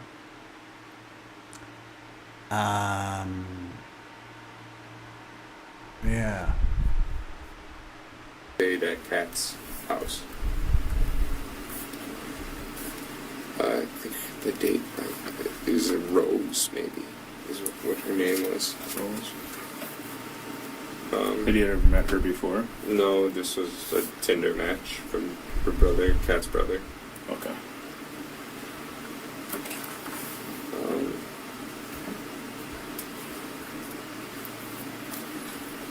What time do you suppose you guys went to Cress's house? So, got to Kat's around noon. 2:30 we got back. Okay. Kat and I went to my house to let the dogs out, then we left. I think we got gas. And then we went to Cress's. So I'd say we got to... It was maybe 4 when we got there. We were late for dinner. But it was good because they were still setting up. Where'd you guys get gas at? Do you remember that? One of the quick trips in town. I can't remember. I'm sorry. When you say in town, are we talking DeForest, Sun Prairie? DeForest, it had to be. Okay. I think we got... I'm still not super sure, but I know we were doing something on the way, or we didn't do something. I thought we were going to do a return, but I'm jumbling it right now, so just have that. We went to my house and back to Cress's. We were late. Okay. For dinner. What were you guys driving?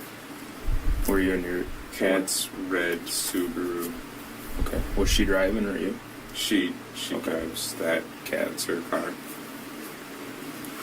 Red Subaru, you said? Yeah. It's at my house right now. Oh, okay. And you rode with her? Yes. Where'd you guys go for a swim? There's like a little pool up at the Cress's house. Oh, She's been helping me with my walking and everything, and they get me there. Okay. Is it indoor or outdoor? Outdoor. It must have been nice with how hot it has been. Yeah, they got something fancy to heat it from the sun. Okay. But that was the 3 of us. Yeah. Then we went back to around 6, no, later, maybe 7. We went back to Kat's apartment, dropped off Rose, got Kat's dirty or wet clothes. She had wet clothes because she was going to dry them. And we went to my house together. So Rose got dropped off at Kat's? Yeah, the duplex in the east side. Okay. Was James with you guys at that point, or? No, James left after dinner around 4:30. Okay.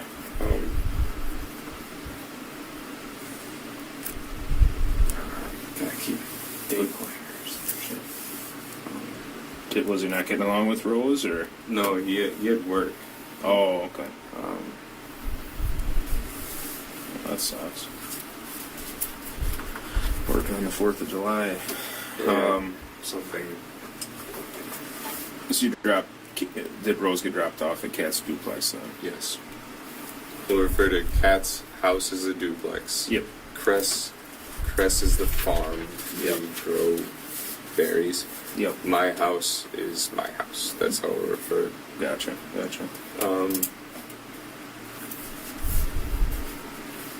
Where are we? Sunday night about 7. Sunday Drop night Rose about off 7. at We Kat's. get Rose dropped off. We get to my house. And then we go to my house in DeForest, Windsor. We feed the girls. We put her clothes that she brought, the wet stuff, in the dryer. Because that's what she needed to do. We get her clothes dry. That's after we get back, actually. And then we go to dance. Okay. For the fireworks. That he asked us to come by 8:30. For some reason, I was trying to leave, but I was making a joke about it, that we're gonna be late, like stuff like that, goofy crap. I drove to Dan's. Okay. Which car were you guys in? My dad's Subaru. It's a blue. The one in the garage. Yeah. Gotcha. Then we get there, we stay for 45 to an hour. That's how I got the bottle rocket marks. Show me those. That Oh, that, the sparks. Right. Okay. Yeah. Bottle rocket marks. Okay. How many of these excuses? This is another one that he clearly got burnt when he was fucking exploding the fire. Bottle rocket. So we got the broken glass. We got the big green egg. And the bottle rocket marks on his wrist. Is there anything else? I still want to know what happened with those folding chairs.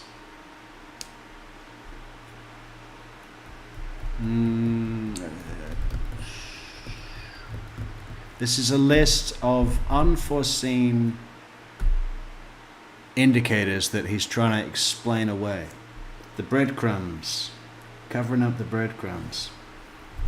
I think that's the 3 so far. If anyone remembers anything else, let us know in the comments. And I think this was a wad or something that flew back. shot back out of it. Yeah, that one stuck in for a little bit. That's why it's so bad. But these are sparks. Okay. Those are at Dan's house you got those? Dance. The Dan's. I didn't know the stick. You don't hold the stick. The stick flies with it. Oh, sure. I didn't know.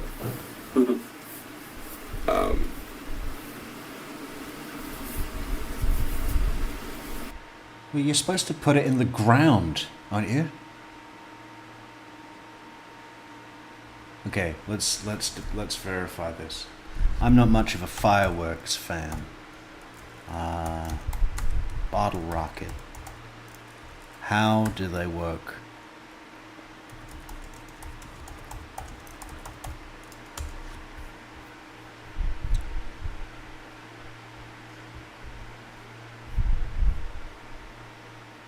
Well, that's a different kind. It doesn't matter. So you're over. Oh, thank you for the super chat, Victoria Girl. Very, very kind. Dan's house. Okay. About 45 minutes to an hour. Yeah, get my hands a little bit. We find a firework that it spins and takes off, and it went straight to the bush. So we were like, no more of that. We're done.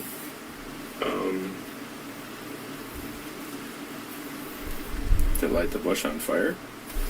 No, thankfully it wasn't hot enough for that. Good. After that, we cleaned. I gave him a bottle of wine as a thank you for letting us come. Thankfully, I still have a couple bottles at home. I find it very difficult to imagine Chandler Halderson drinking wine of any description.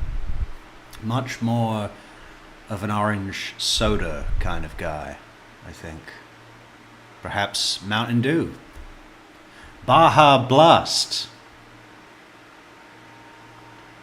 Definitely Baja Blast, right? Something tropical. While we were there, Dan had a few beers. His girlfriend was there, or fiance, or wife. I'm not sure the relationship. His girlfriend or fiance or wife was packing a plumbing tote box chest kit. But she was there. He does this thing, doesn't he, with definitions. What is that about? My dad was packing the plumbing tote box kit bag chest. Dan was there with his girlfriend, fiance, wife. partner. And her name? I never got her name. Just Dan's girlfriend. She's got purple hair. She's IT at MATC. Like, the school's own IT. She's IT at the school that you fake go to. That's I mean, I guess there's a lot of students. Okay. Anybody else there? Just the two of us, and then the neighbors watched. One to our left and one across the street. One group. Again, we're here to discuss your missing parents, how we might find them, when they were last seen, who they were with, where they were going, if you've heard from them. We were at Dan's house with his girlfriend, fiance, wife, partner, and we had bottle rockets. And some of his neighbors came to watch, one from the left and three from the right side. And I was in a slump, and I started to notice my legs. And then I thought I better get back and ship my day away for another busy job search tomorrow, where I will not only look in DeForest, but also branch out to Windsor and neighboring Madison. The one across the street had some cooler stuff than I've ever seen a person be able to own with firework-wise. But there we are, and then someone in the distance, kind of closer to our house, launched a mortar, artillery firework, and then I was like, okay, we have to go home for the dogs, so we went, and that was pushing 9:30, 9:45. We got home. We got into the couch fort.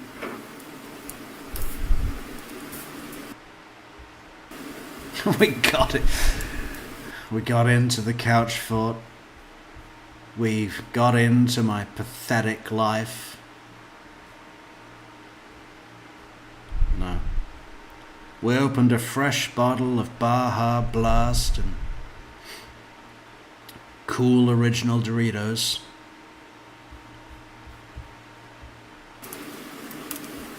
And put on Daybreak, was the apocalypse show. Daybreak. Put on that because we're trying to finish it. On Netflix. Yes. This is Kat and I still. Yep. She was spending the night. The whole time, dogs are pushing me, nosing me, and everything. And so we kind of stop and stop watching, and she goes to bed. I'm trying to let the dogs out, or at least go back in a little bit. But the fireworks, they couldn't. And we get to bed upstairs in my room because she doesn't like the couch, and she had work in the morning. Yeah. And I'd say that's 10-ish, 10:30, and then the whole time the younger dog keeps jumping on us. So I leave Kat in the bed and I go sit out down in the couches and chairs down by the real dinner table. Mm-hmm. I go sit there and just hang out with the dogs so Kat can get asleep. Where we first started talking last night. Yes. I was at the real dinner table in my fake life. The real dinner table. I mean, I get what he's talking about, right? There's two. Yeah, I mean, if it were me, I would say the main dining table,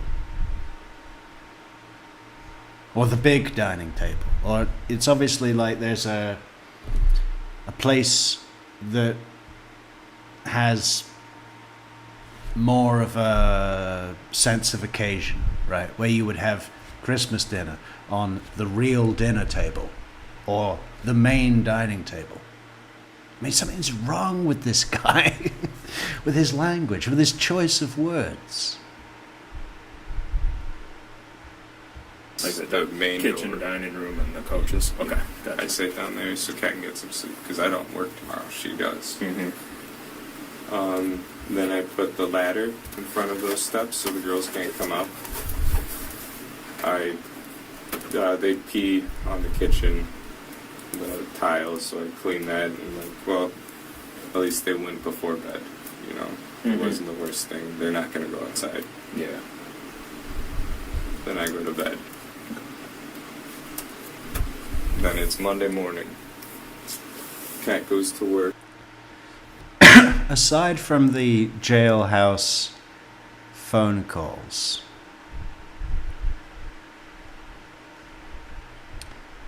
you know, he said virtually nothing in his trial. The only thing he did say was, in place of an allocution, he said, "I'd like to state my intent to appeal my convictions. If any lawyers are out there listening to this and willing to take my case, please take a moment to get in touch." What else did he say? "It's not that I don't have feelings. It's that I was warned not to show them due to the scrutiny of this case." The scrutiny of this case.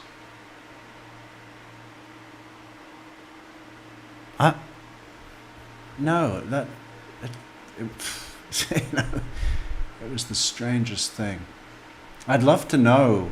Maybe what's his name? What was Sarah Boone's attorney called? Mr. What was his name? Mr. Anybody? Sarah Boone's attorney.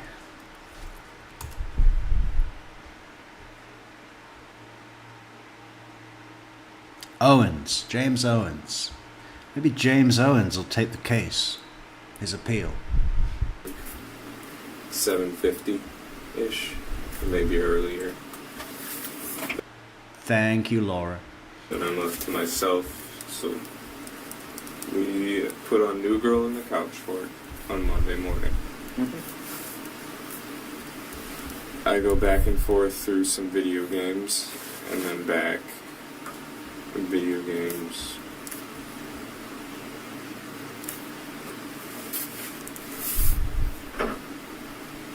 Back, and then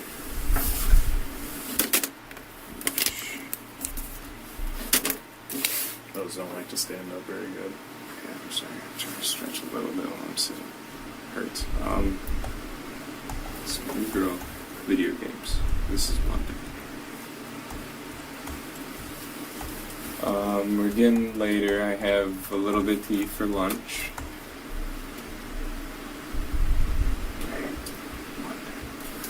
Well, at the end of the day on Monday, I did go for the afternoon. I did go to the farm to talk to Cress and Kat's mom. I told them what's happening with my health because I had the appointment at 2. Did you go to the farm before or after? After, the farm? because I told them what happened to me. And I told them the legs are probably going to be permanent and the headaches should be fixed after the hemorrhage is cleared a little bit. So, now that I'm there, I talked to their mom and Crest together. And I think Kat's mom is alright with me. She's I don't know, she wants me to move into the east side. Yeah, that's exactly what she wants. Kat's mom wants me to move into her house and use her car whenever I need. Of course. And pay the rent. Kat's house. Okay. And start paying rent as an apartment because she doesn't like that I live Yeah, start paying rent. Yeah, sure. How? How? at home. Does Kat live with their mom, or? Let's just go over this again, because this is like another section of his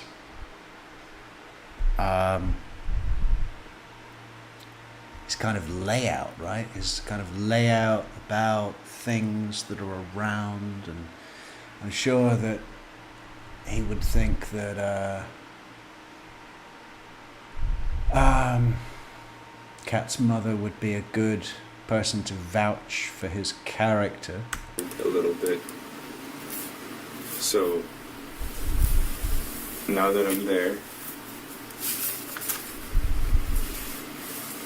I talked to their mom and Crest together, and I think Kat's mom is alright with me. I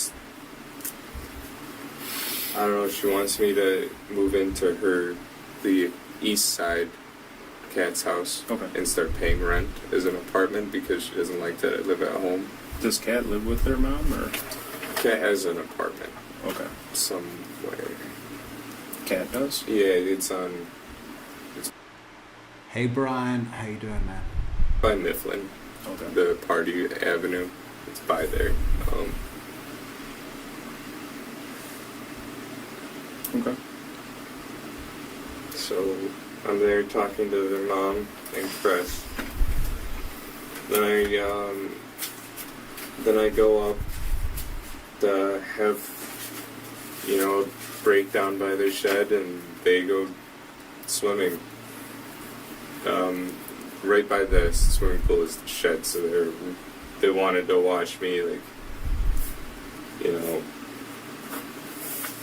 break down and all that. So There was no breakdown at the shed. What happened was he went round, said, "Can I use the pool because it will be good aqua therapy for my fucking fake leg injury?"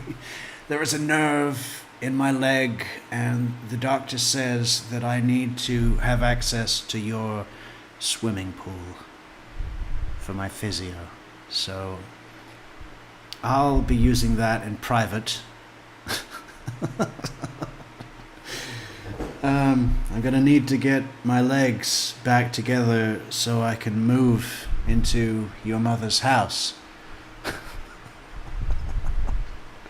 Yeah, so he goes up, pretends to use the pool, really carries his father's torso into the woods, takes ages.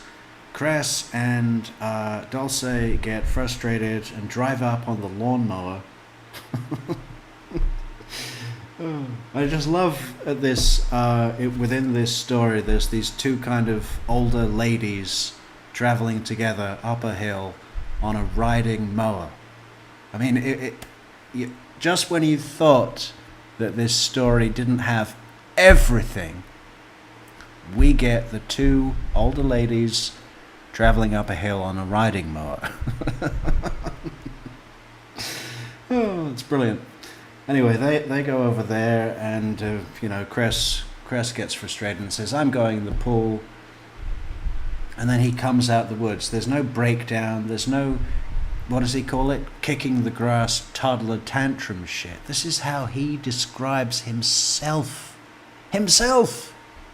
So after I notice they're just watching, I just walk over to them. Describe your breakdown to me. I actually cried.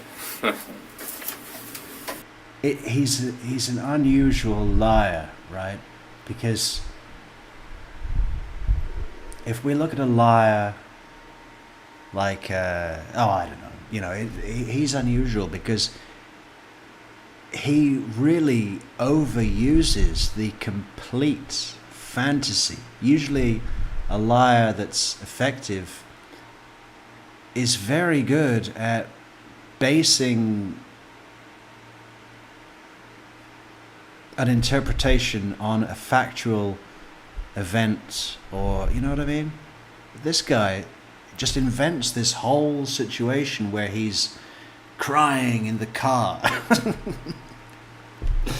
I mean, maybe it is believable because it's him, but he's crying in the car, he's kicking the grass because he's frustrated with his colostomy bag that's surely in his future, and so on. I mean, after he went to a completely made up, not on record doctor's appointment. I mean, it's an unusual amount of pure fiction, that much of which is so easily verified. He's talking about something where there were 2 witnesses that would have no idea about his testimony here. And then the doctor's appointment, well, that would be on record. 1 phone call to the doctor, yeah, he wasn't here. Started kicking grass, just doing the toddler tantrum shit. Then I hopped in the water with them. Okay. So it was too late. I was in the water, and I realized Crest didn't have a top, and that was uncomfortable. But I talked to them more, and that's when she brought up the housing situation, how she doesn't like how my parents are. I guess, I don't know, she doesn't know. You know, and I believe when Crest got up there, he got to the house, she saw him arrive, leant out the window, said, "Hey, Chandler, is that you? What you doing here? Oh, did you come to use the pool?" And he said, "Yeah, for my aqua therapy." So she said, "Go ahead." And I think they spoke a little bit before he went up, and he was sob story about his fucking appointment and that his parents will be mad because he's disabled and blah, blah, blah, blah, blah, blah, blah. Anyway, the whole point, as he's pitching it to her, of him coming to that property is to use the pool for the aqua therapy. But when they go up, after ages, they're waiting and it's hot and she's getting frustrated and she's just like, okay, fuck it, let's just go up. I'm tired of waiting for him to come down. I mean, that makes it sound like at least 40 minutes, right? Probably more than half an hour if you're getting frustrated.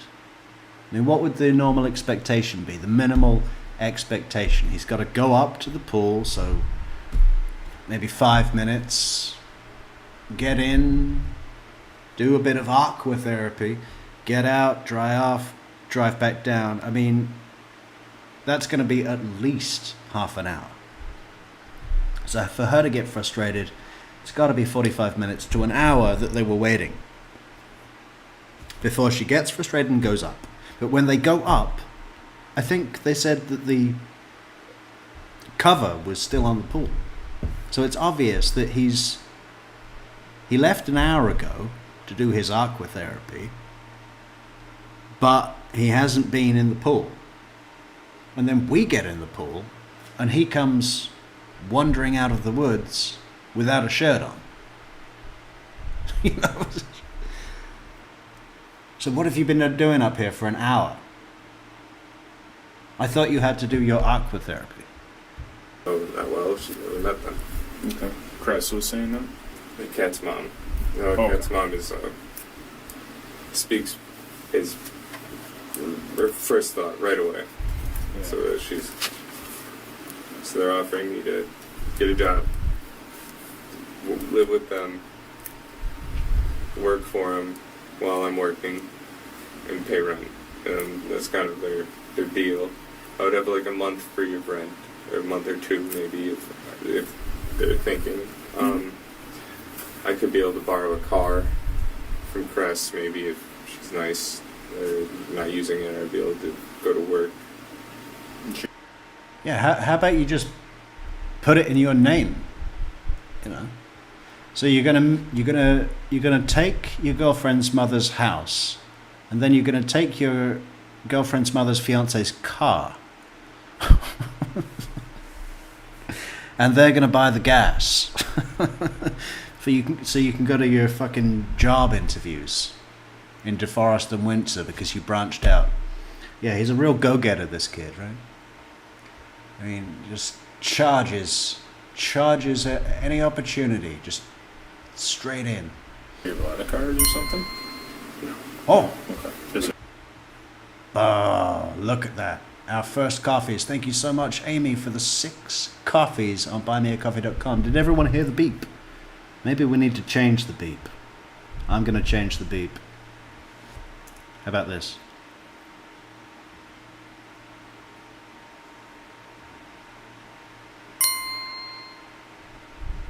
Well, it's very similar. How about a whoosh? I'd like to hear a whoosh.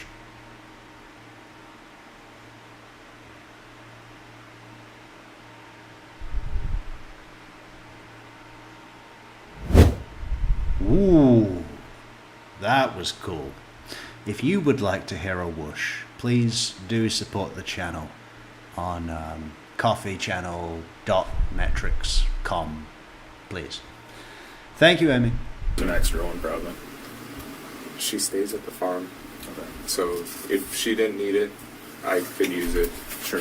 to go to a job or at least interviews. Yeah.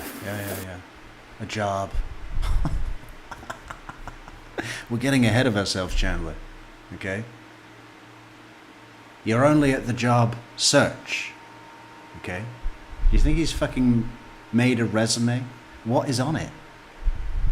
All his fake experience. Yes, from 2018 until 2020, I had a fake internship at a fictional company where I was responsible for all of their fantasy accounts. My degree is in nothing. I was hoping for a job, near where I live so I could bike. That would keep me, Yeah. these going. I don't think they can get worse, but I could keep doing it, Yeah. know.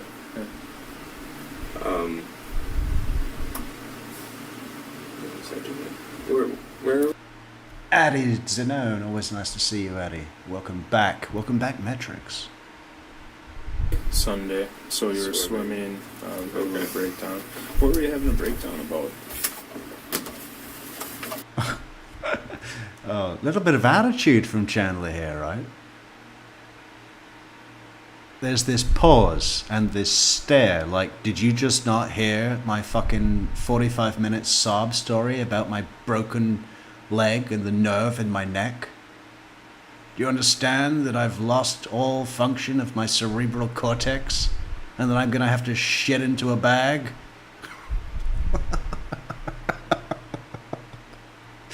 What were you having a breakdown about? Just let's say it again. Or at least interviews going. I don't think they can get worse, but I could keep doing it, Yeah.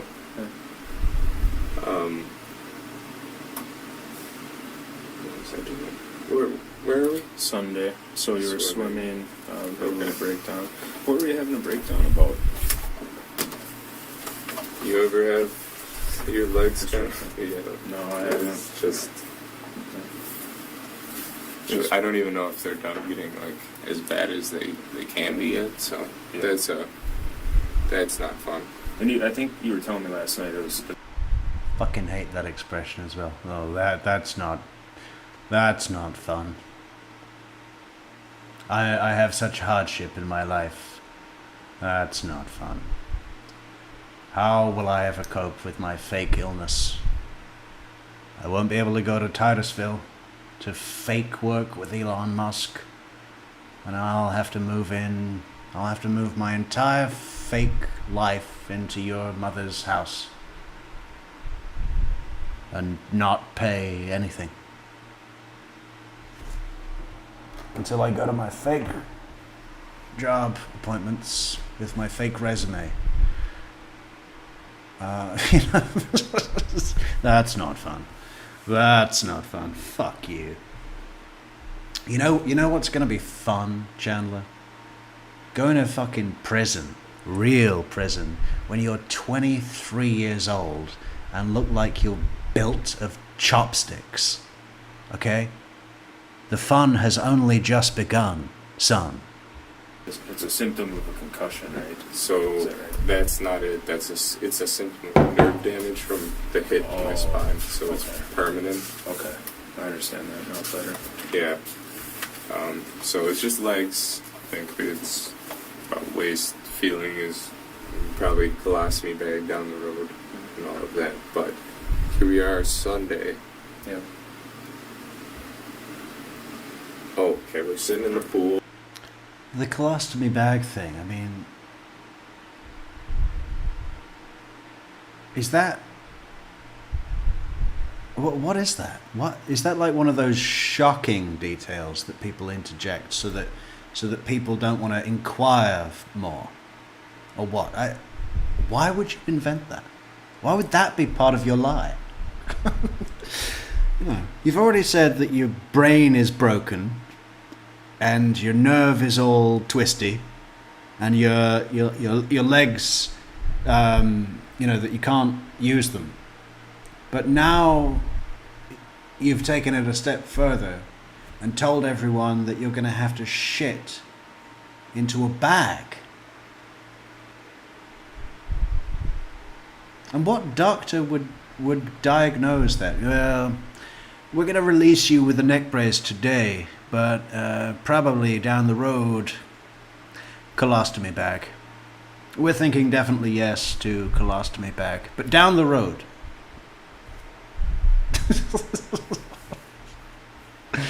Oh. We're hanging out.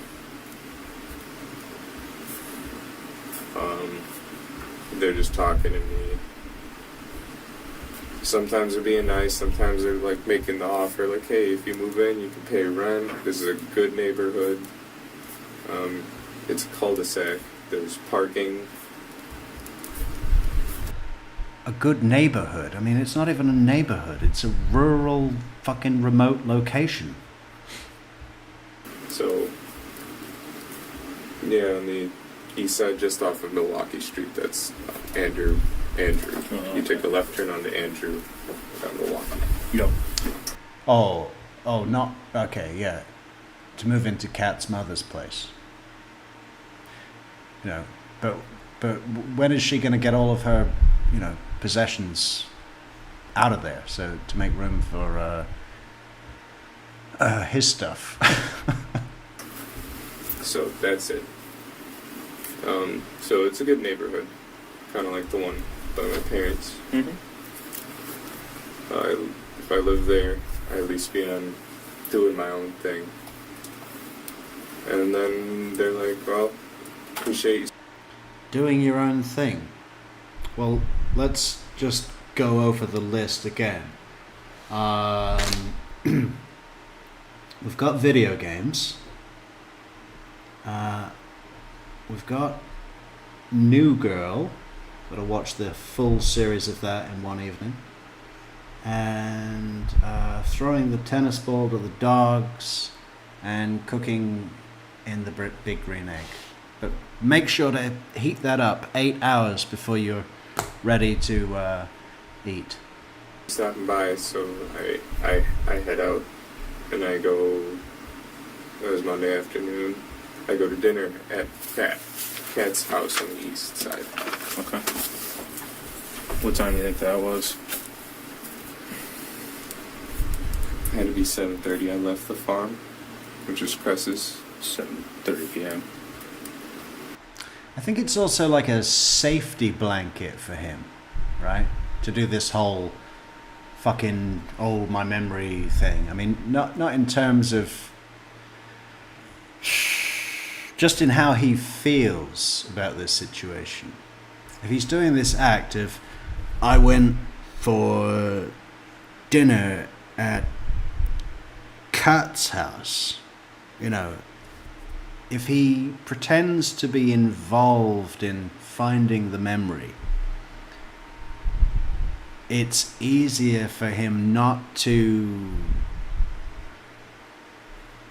you know, engage with what is going on in this room, which is, it is becoming glaringly obvious that you are being questioned about your fucking movements, patterns, and activities in this crucial time frame.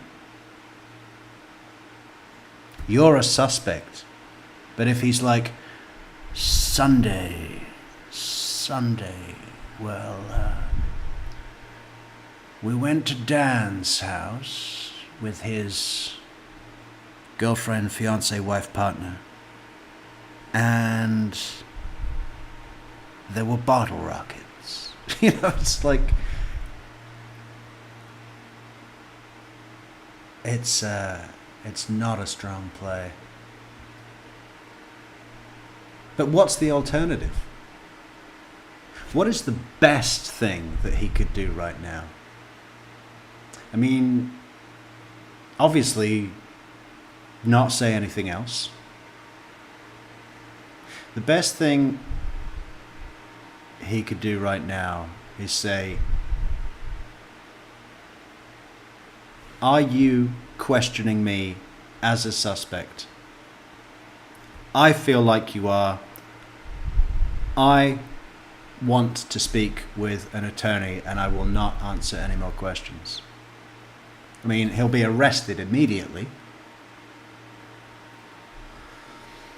But that, you know, I mean, that's the best thing, isn't it? As it usually is. I mean, I don't need to even say that. But so the only reason he's not doing that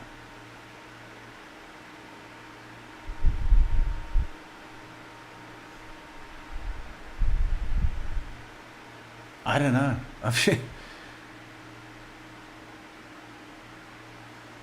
I guess he's just hoping for something to, I mean, fuck, I don't know.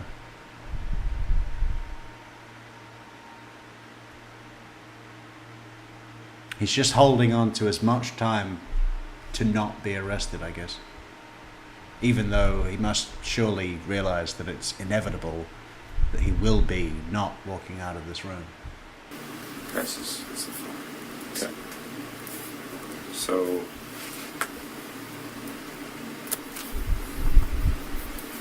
I wear cats. And then she's planning on feeding me. This is Monday, correct? Yeah. That's after the farm swim with Cress. I think we just eat and cuddle a little bit. Okay. When I go home, there's the girls, let them out and go to bed, because I kind of had a day. Yeah. What time do you think you left her place? Let's Cat's say place? 9. You left about 9, okay. She didn't come with you? No, I was alone that night. Okay. Don't really want to drag her away. I think she stayed at her apartment, or her house that night, not apartment. Okay. So, there we are. Tuesday morning. It was just...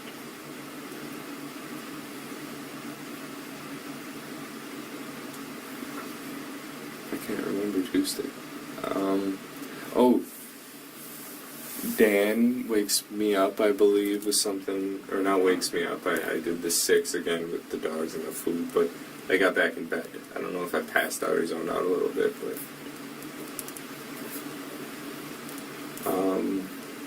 Dan is worried about my mom on Tuesday, I think. Did you call her? I or said text her? no word. My mom... I don't know if he called or texted. Okay. I think he just contacted. That's what I can think of.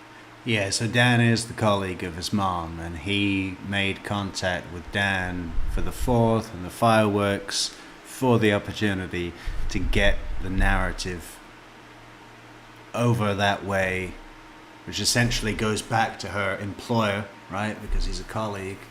The narrative about them going to the cabin up north for the 4th of July weekend. Yeah, he reached out. But he's still worried on the Tuesday, which is the 6th. Then I'm like, oh, it's Tuesday morning. They should be here. No worry. I think I called my mom that day. Alright. And then, You talked to her? no, she never picked up. It's always either. It's always the voicemail and say voicemail. You know when you... Oh, yeah. So it's off, out of range. I don't know the other factors that could give you that. It's like a voicemail right away. It goes right to voicemail, right? Yeah. Okay. So what other factors can give you that? So I might have missed it. So from the time like they left, And now he's trying to have this kind of brainstorming session with the cops, right? I'm surprised he's not standing up at a whiteboard going, okay, what other factors can give you that? We've got off, out of range. Anybody else got another factor that could give you that? Strange. It's like, I'm working with you guys. We're going to solve this mystery. did you talk to them at all when they were I got a up text. north? You got the one text And I that you mentioned don't earlier, even like it. right? Yeah. But that it's- was it. Nothing else. Yeah. So that's fishy to me, even the text, because I realized Memorial Day is when the White Lake Parade is. Oh, sure. There's no 4th of July. Maybe there's cheap drinks, but there's no parade at Okay. White Lake on the 4th. So, well, maybe there is now. I realize I've always gone on Memorial because that's the Sure. weekend I get time off from school and all of that. You don't get time off for the 4th. So basically, from the time that they're gone at the cabin and you're home, running around doing what you're doing, you just had one communication with mom. Yeah, that's kind of how Via I text. just assumed the amount of people, where they're at, and whether Sure. all Oh, I understand. I'm just making sure it wasn't more than one. her not contacting, but this was the only text. Was there anything with Dad? No, I won't even bother talking to him. He wouldn't use his phone while he's up there. He loves it. Oh, But, does he keep his phone on him when he's up there? it's usually in the car. Oh, okay. Then my brother and I just text all the time while we're up there. We even set up wire antennas sometimes to make better connection. Sure. Okay. So here we are. Where? Tuesday. Called mom. Voicemail immediately. Voicemail immediately Tuesday-ish. Where? Dan called, worried about mom not coming to work. You had already fed the dogs and that before Dan called in. Again, there's this kind of resentment. Dad loves it up there, leaves his phone in the car. He's out there fucking with his fish boil. Boiling fish all day. Or reached out to.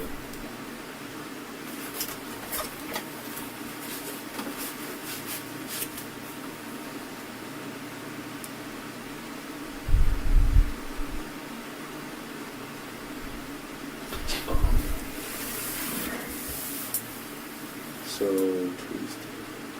I'm doing this crap. I got it. Munchausen syndrome. Legendary. At a quick trip one day. Oh, here he goes. As if this kid hasn't fucking bored us enough with useless information. He's now going to drift into a story about a coffee that he wanted to try called Kruger Gold. that he got with his dad's coffee reward card, even though it was only $1 that day. It was dollar coffee day. What the fuck?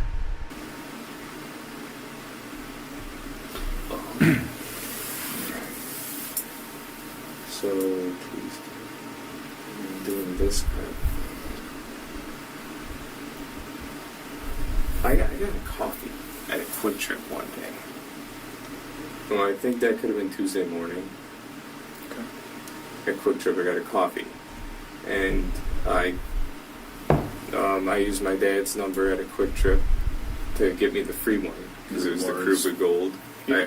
I could have afforded it, but there's a free one, and it's Tuesday, or it wasn't Monday. I could have gotten a $1 one, but it was full price, I believe, and I grabbed the coffee because it was a free one. He hasn't used it for weeks, so I'll grab that at a Quick Trip.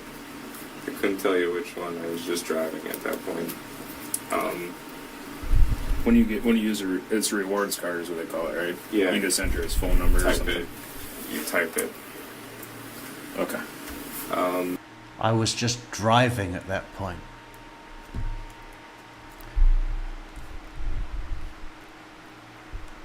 Why were you just driving at that point? What point? I mean,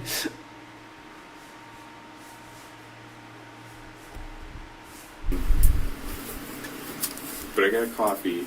Had to be, I'm assuming, Tuesday. And I got a free one. Sweet. It was terrible. Oh, it was? I wanted to try Krupa Gold. Yeah. It wasn't bad. Then we're at Tuesday. Cat's working up, and I'm gaming, job hunt, and then I started trying to get the glass, because I've been a little lazy on the glass. I just kind of had chairs in front of it. I broom and a little sweeper holder. You broom it into that Dustpan. Yeah. Tossing the glass into recycling.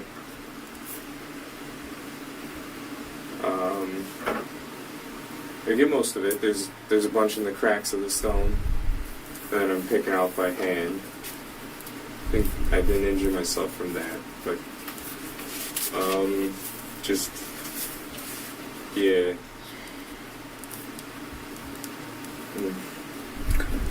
And just my blood was kind of on the floor, so I got the Swiffer I borrowed from Cat, from the foot. I borrowed a Swiffer to mop. I Swiffered the floor, like not the stone, but the floor. And then I got a little bit in the kitchen, and then everywhere kind of I walked, pretty much. The bathroom, the kitchen, and then I couldn't get the carpet, so I still stained that up real crappy. Where was their carpet at? The stairs between basement and kitchen. Carpet. Oh, that's right. Carpet stairs. I tried. I can't get it out. I don't know how to do that, but then all the way up to the laundry room where I found my first aid kit. And I just tried to stop all the bleeding, but it wouldn't stop. So. And that blood was all coming from your left foot. Yeah, left foot hole. Left foot hole. Yeah. I mean, are we talking massive amounts of blood, or are we talking, a little bit, like describe? It started as drop. oh, we've got another one for the list. The amount of blood came from his tiny little fucking... I stepped on a bit of glass in my foot, so the house was obviously covered in blood. Oh, left foot hole. Hey, Chandler, what are you going to do about the bullet in the wall of the basement? Think that might be a clue? Until I got to the bathroom. And then I got back to go grab my sock. And And I totally missed that fucking opportunity, didn't I? Kruger Gold. If you would like to support the channel, get us a cup of Kruger Gold at buymeacoffee.com/True Crime Metrix. The only place, the best place to support the channel. Yeah. It's all important. All important. We raise the stakes with those coffees this month, guys. All important. Fuck me, that was a quiet month, wasn't it? First we were building, then we went to Germany, then we were... Well, hey, you know what? We've been doing some fucking major development work. And I was thinking about telling you all about it. Some great stuff coming on the channel. But if I, it's just madness for me to announce the plan in a public forum. I'm gonna tell all of my ideas to anybody who listens. No. It has to remain top secret. And I just got to do a shitload of work to get it done. But we are about to go next level in the Metrix realm. the paper towel, and then I see the glasses in there, so I grab the tweezers and I pull it out, and then it starts squirting out. And I got some, a little bit of the rock. It wasn't that bad of the rock, but it, I think the worst was that floor, that, like, it kind of like, like this lid puddles. Mm-hmm. It wasn't good. Are we letting the floor down in the basement? Well, that one, and then I go upstairs to the kitchen, and it's still going, and I'm trying to get my foot in the sink just to slow it down and pinch it maybe. And then I waddle upstairs to the IFAC, or the first aid kit. And once I got it kind of bundled up, it stopped for what I know. Then I need to get some tape. We have a tape box in the basement. I go there and I opened it up again. I poured a little bit more, but the basement was easy to clean. It's just cement. And just a little bit of water, and I rigged that up. But then I grabbed the tape box and I wrapped it. After that's Tuesday. Yep. That's Tuesday. Wings. I go to Cats. Oh, okay. We had wings. What time? That could have been. I've been doing the BS of first aid and all that. I go to Kat's house with her mom and her brother. That could have been 5 or 6. I couldn't give you the exact. Did you guys pick up the wings and go there, or? No, I drove to Kat's. Okay. Straight there. What'd you drive? The Subaru. Right. Car of choice. I just with the Volvo's seat, I can't do it with my foot. Okay.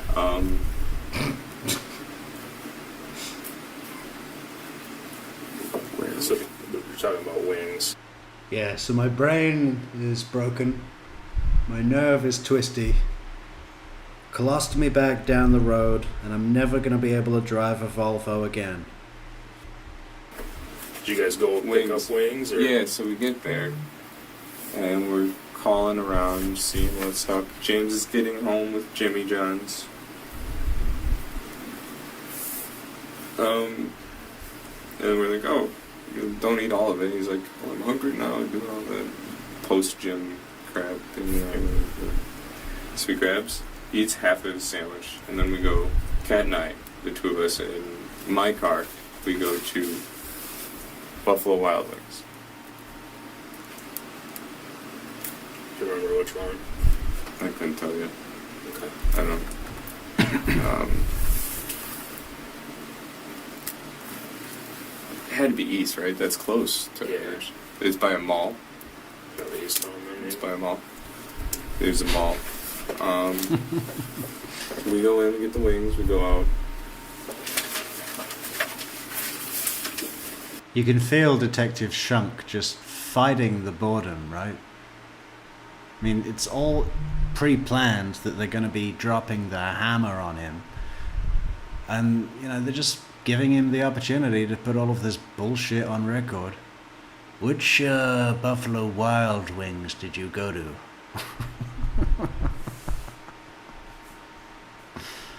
Oh, I'm trying to think what I would do if I was in his shoes.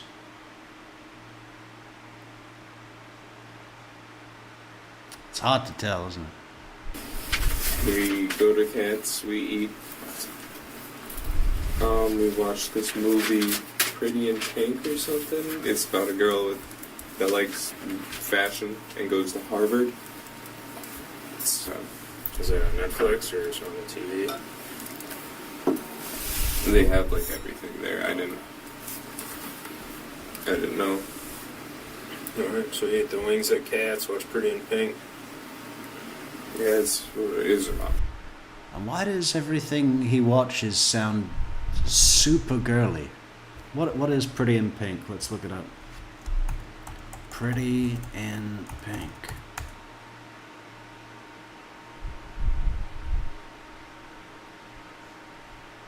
Oh, that's old. 86. Rom-com. Pretty in Pink is a 1986 American teen romantic comedy drama film about love and social cliques in American high schools in the 80s. Blah, blah, blah, blah, blah. Well, yeah. Can I get in line now to not see it? Choice. But all the four of us, yeah, we all ate. Okay. And then went upstairs, laid down in her bed for a few minutes. Just letting the food settle, or Yeah. hanging out? Noticed she's kind of fallen asleep. So I'm like, okay, I'm ready to get out of here. And I go. Just letting the food settle, or, Detective Chunk is trying his best to stay engaged with this bullshit. Home, get the girls all ready for bed, going outside, get them water. What time do you think you made it home? Say 9 at the latest. So girls, water, well, not really food, they've ate before, but water, and played, like, indoor playtime in the bathroom. Sure. So, Did you guys go to? So you were home alone then. well, I've been home alone this whole Duckman. That was a classic. weekend, really, except when Cat comes. Yeah. So Cat didn't come that night. So now we're pushing Wednesday, aren't we?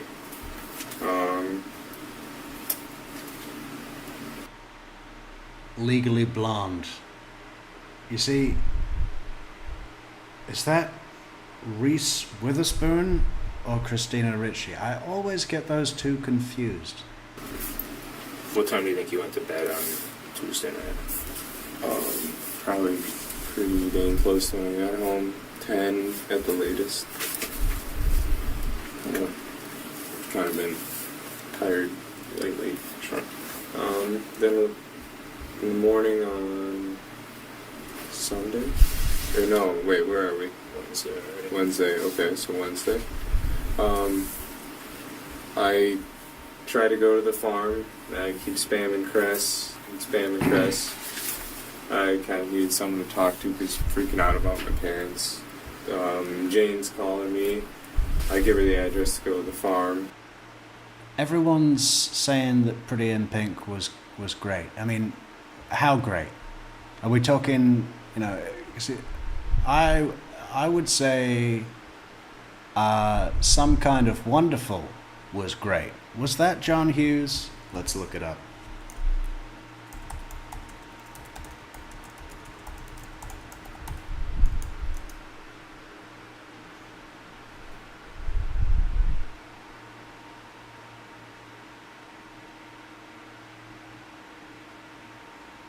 No. It was directed by Howard Deutsch. But it's got Eric Stoltz, so, you know, that gets my vote, 100%. Or to the cabin. Jane Hilgendorf. Oh, I love it. I love it when the Hilgendorfs testify, especially the twins. They're so funny. Oh, they're so funny. And Jane, the mother, is just like, okay, this kid is full of shit. The dad, I forget his first name, Mr. Hilgendorf, he's like, yeah, because Chandler, strangely, for his brother, his close family members, and then the Hilgendorfs are like, you know, it was her mom's best friend since like school, aunt and uncle, but not by blood, you know, totally might as well be an extension of the family. He's going to them and saying, yes, what they did is that they packed up all of the booze in the house and took all of their money. And they both testified, these people basically don't drink. You know, if I went to the lake with Bart, we might have one beer the entire weekend and never in front of the children. And he's an accountant. He's like the most frugal, you know, everything, every cent is accounted for 5 years. That's how precise and worked out Bart was with his finances. I mean, the guy was an Excel wizard. People talk about a 5-year plan. That's often not even a reality. For Bart, it was. Right? And he's like, yeah, no, they took all the booze and all the money and they're probably in a casino gambling. They both said they would never be in a casino. I could give Bart $100 to take to the casino and he'd say, no way. It's just strange how these are the excuses that he's giving to people that know them, right? Never picked up from Cress, so I go home. Did you drive over to the farm, or? Yeah. Because she wasn't answering her phone, right? No, I got close, but then I realized I can't just show up. They'd shoot me. They don't know what I do. Oh, here we go. They'd shoot me. Bear in mind, he has already hidden the gun in the barn. And his father's torso in the woods under sticks, and all of the butchery paraphernalia has been hidden in an old oil drum on the property. Drive. What it looked like with a hat on. They got guns over there, or would they actually shoot you? No, I'm just saying. Her dad lives there. He's 90. He got a buck when he was 95 or something. So I know if he didn't know who I was, he could have. Yeah. So he's old. But he can use a gun. That's why I went. I mean, I think it's a real reach to presume that he's trying to frame this scenario where it could have happened that his mom and dad went to the farm and this mad old man with a gun saw people he didn't know and executed them on sight. And then panicked and chopped them up and hid them in the woods. But, I mean, it's strange the way that he's framing this, right? Well, he did get a buck, so he could have shot me. Okay? I mean, in the extreme scenario that someone draws down on you for just being on their property, isn't it customary to at least, you know, give a warning? Get off my property, or I'm going to shoot you. Do that. Yeah. So Cress's dad lives there too. Yeah. Is it Cress's farm or dad's It's her farm? dad's. He built it. Oh, okay. And then She lives there. She's Okay. managing the property because he's in a chair. Yeah, he's old. So then, it's not really a farm. It's a Farmette. hobby farm. Yeah, okay, I gotcha. They I just haven't ever been there. Let wildflowers grow for the bees. That's pretty much it. And their own berries. But it's then here we are. I turn around and then Yeah, I thought it was. I thought John Hughes had a hand in it, so it was just directed by this imposter called Howard Deutsch. Okay, yeah, maybe we should watch that tomorrow on Discord, on the fantastic Metrix Discord. Link in the description.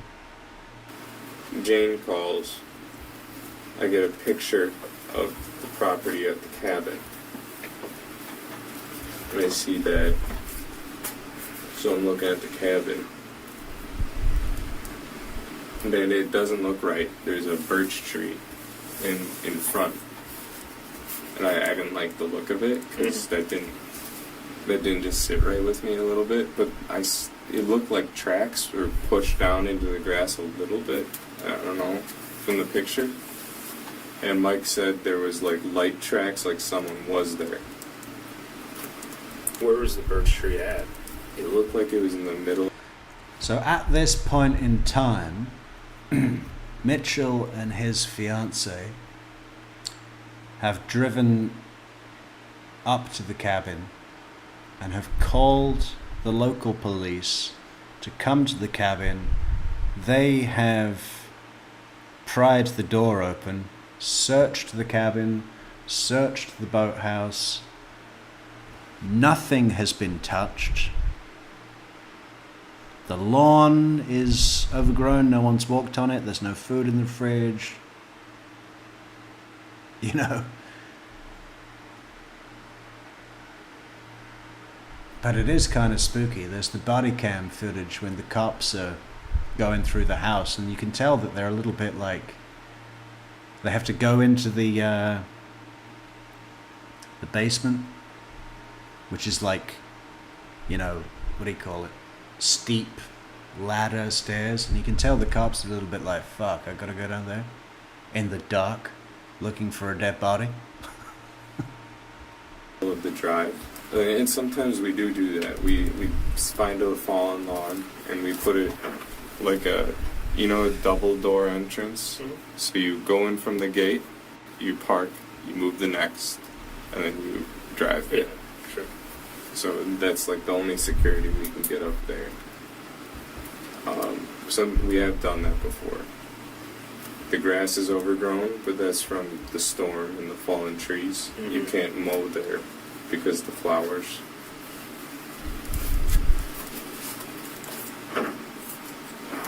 So with the birch tree, I mean, if you guys typically put stuff down like security, why did it look weird to you this time? Have you ever seen that log? We have Okay. we have this log that's One that you bring close to in. the shed. It's, I would say, closer to petrified than rotten. It's hard, like really hard. Yeah. I don't know what kind of tree, but that's what my dad and I use when we go. So we typically use the same tree. This one just seemed out of place too. Yeah, that's not the tree we use. Gotcha.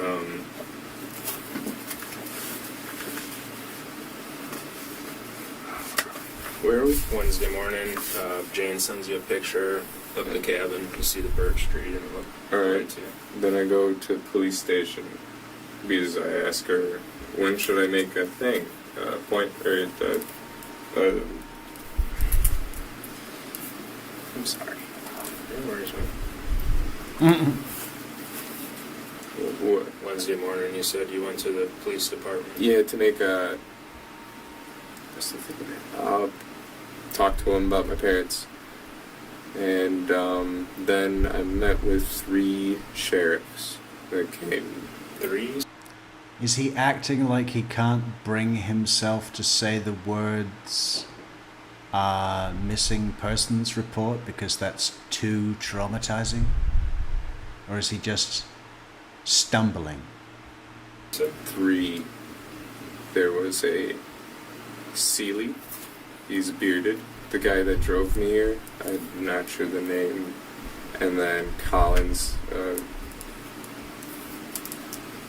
She was also doing canvassing. Mm-hmm. So canvassing. So here we are, throws 3. I get the questions answered. Then we go to my house. And then there's 3 more, the same 3 sheriffs. So they talked to you at the police station or wherever you get. Yeah, I get information and stuff like And then that. they came to your house. Yeah. Yeah. Okay. And that's probably about. Then I came a couple hours later. Christina raises a good point. Could anyone ever be less worthy than this piece of shit? Well, there are some contenders. Who can we think of? Maybe we should do a poll. I'm gonna nominate Joel Guy Jr.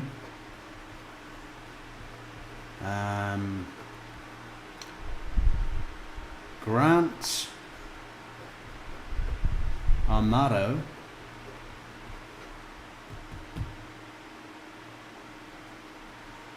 Rocky Rambo Waynam Cam.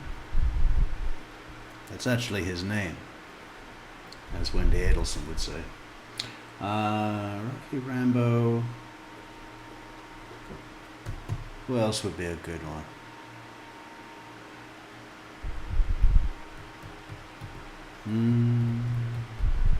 I need some deadbeat fucking. Oh, Stephen McDaniel.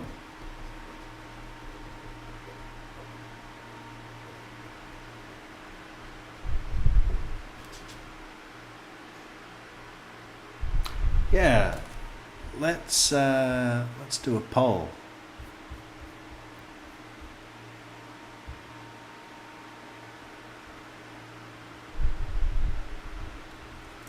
Who is less worthy than Chandler? And then we have Joel Guy Jr.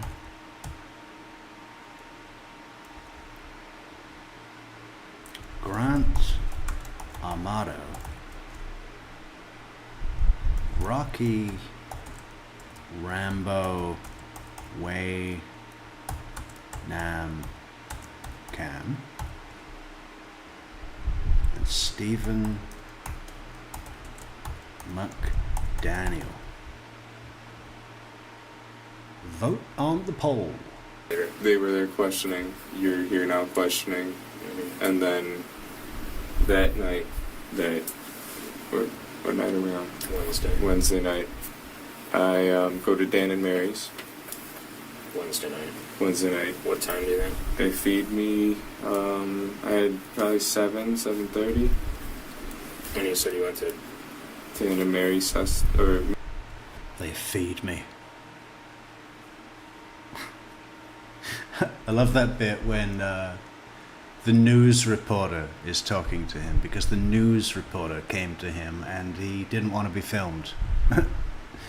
But he did make a recording, audio, and one of the final questions he said, the reporter asked him was like, "Oh my God, this is so terrible. How have you been coping?" And he just says, "The neighbors got me pizza." Mary Sesto and Dan Somethingavich. So Mary Sesto's house. Mary Sesto's house. It's on the same road. As pretty yours? much. Yeah. Okay. It just up the curves. For dinner, you went there? Yeah, well, they just fed me. They didn't eat. Okay. They just wanted to brainstorm. Christina, we will be revisiting the Grant Armato case. He was obsessed with an online cam model from Bulgaria who was called Sylvie.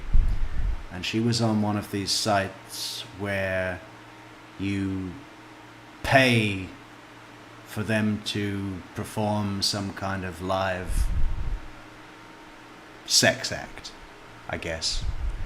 And he just was pouring his parents' money into this. He somehow got a hold of all of their retirement money, spent more than $200,000 sending to this girl in Bulgaria so she could flick the bean on the webcam. And and then when they found out, they sent him to like this super expensive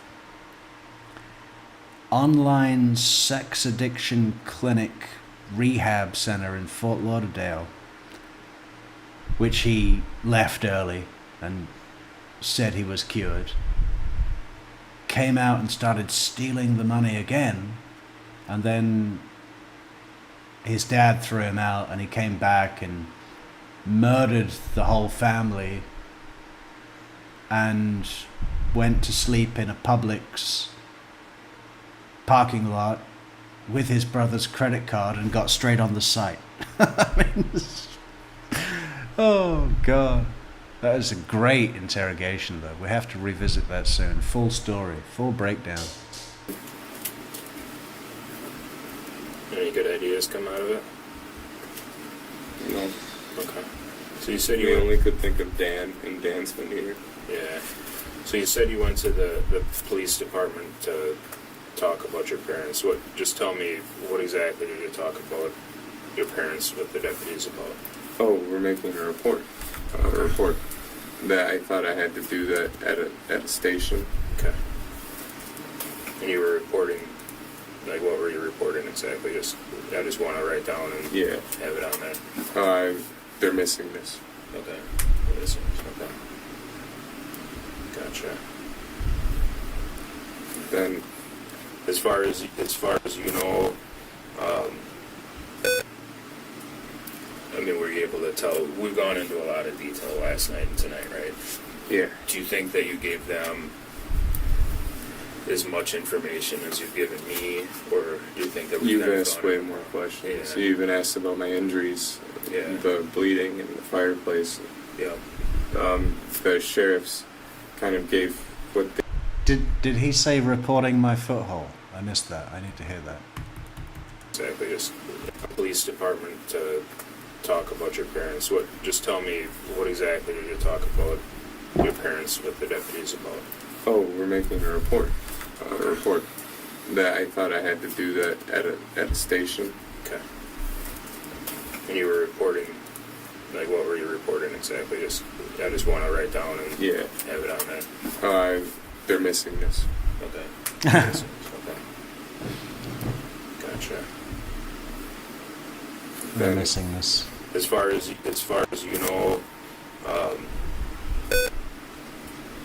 I mean, were you able to tell? We've gone into a lot of detail last night and tonight, right?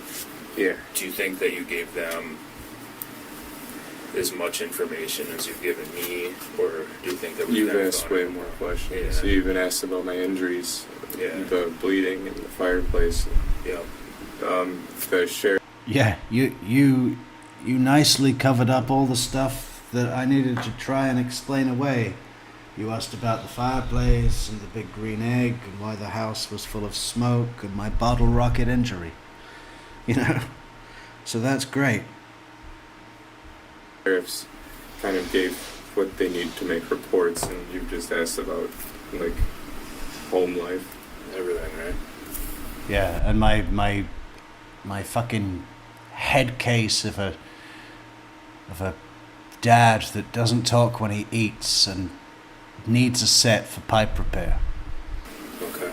So you got more in depth, Yeah. I think. Wednesday, here we are, and throughout the weekend I've been calling. Mm-hmm. Okay. Alright. Just kind of look at some things here. So we started Wednesday. Mom had work. You and your dad watched Wheel of Fortune.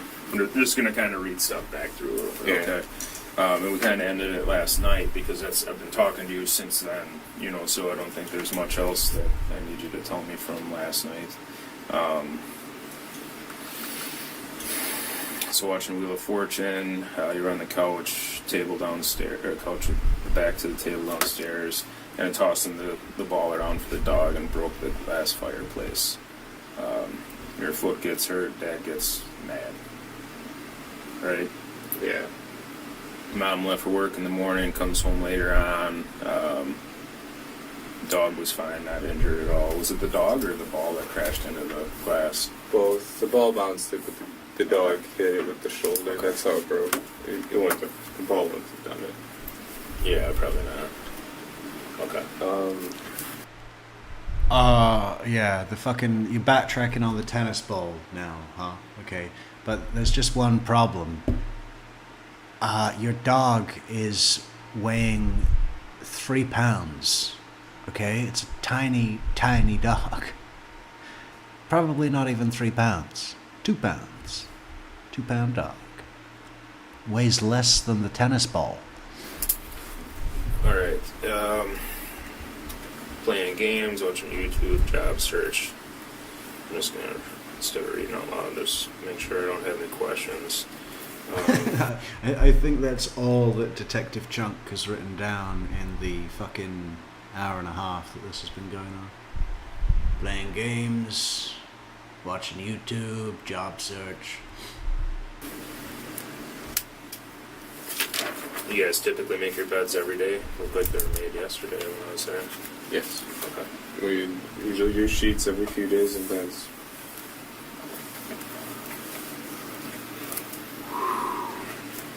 You change the sheets every day? Every few, Yeah. they get changed. I was gonna say, that's In the motivated. faces. Or the dog hair, it's kind of hard to sleep. Yeah, they probably do have some pretty long hair. The heat they shed.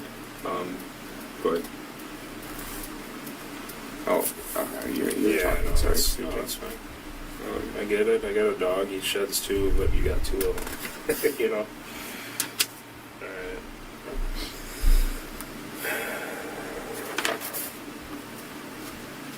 As far as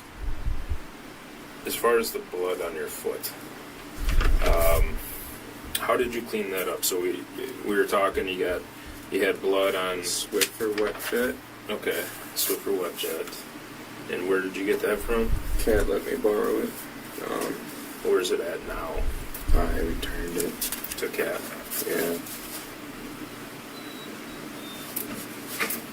Okay. That's I fine. don't know where it's at now. I just brought it back. And gave it back to her. Did you use anything else? Hydrogen peroxide for the tiles and the hard floors. Just the big globs needed a little bit. Hydrogen peroxide. Did that seem to help get rid of the blood? Well, it hurt. Is that different than just bleach? Hydrogen peroxide? My foot, that stuff. But it didn't really help. Okay. It kind of just made a mess. And when you say only on tiles, I'm trying to remember your house. I couldn't do carpet with it. It would Yeah. ruin the carpet, right? It would. I think so. Tiles, are we talking kitchen? Because downstairs Yeah. is just like cement. Well, when I had some blood on the basement, I used the peroxide. Okay. Basement floor and tiles in the kitchen? Yeah. Okay. Yeah, I peroxided. It wasn't as much. Like, there were, like, this size pools in the kitchen. Okay. I would. Are you even gonna fucking bother to clean up a bit of blood on cement floor in the basement? I mean, for what? was pinching it pretty dang hard, but which was also cutting deeper because I had another, or might still have another piece of glass. Is So that the biggest pool that you saw? Was something? this was downstairs. This was kind of on the stone, close to the glass, and then there was one right at the base, kind of where the chairs I put, like a good, like 2-3 inch diameter. 3-inch diameter. Okay. More than that. And he's thinking, what is the maximum diameter blood patch that I could describe that might be believable? It's not going to be close to whatever the stain was after he fucking cut off his dad's head with a saw, and his arms and his legs.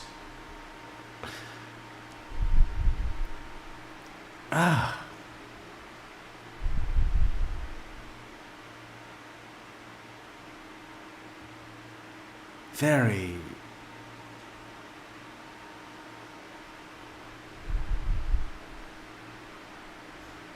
It's pretty much beyond comprehension, isn't it?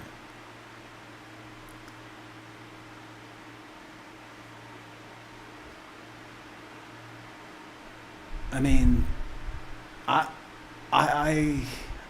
hope that there's some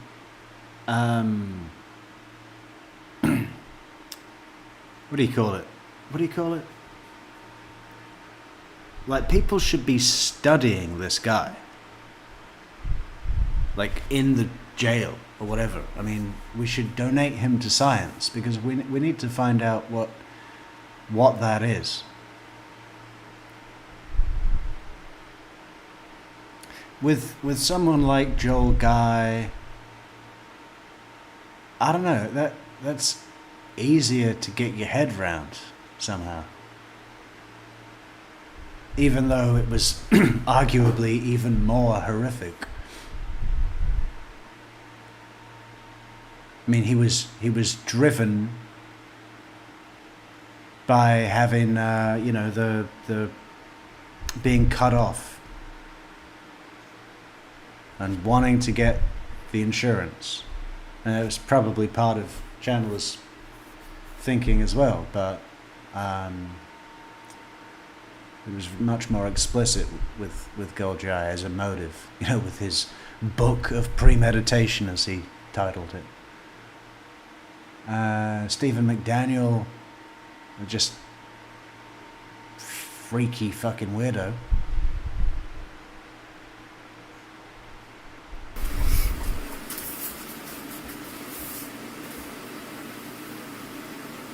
Did you do anything to? So I wrote down on Tuesday that you tried getting the glass cleaned up in the basement, tossed it in the glass and recycling. Did you clean up at all when it actually happened? No, my dad was furious. So he did stuff To clean it? Yeah, I don't know what he did, but he sent me to my room upstairs.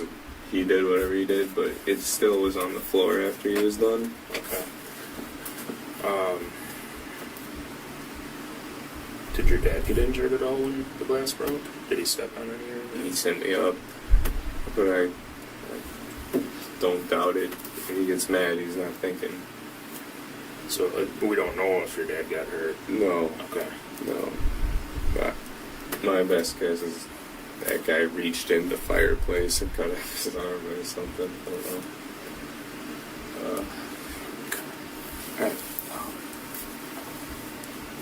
What's up? The head pain, do you guys have like Tylenol or something? I know you guys can't really offer anything like that, but Like a headache? yeah, I've been getting the migraines from all of the hits and stuff. Yeah, we can try to give you something. So cleaning up the blood, we just got the Swiffer and the hydrogen peroxide. Yeah, just kind of smeared it around. There's Thank God. There's another paper toweling. Yeah, just that. Okay. And then there's, I don't know. Where did all those paper towels go?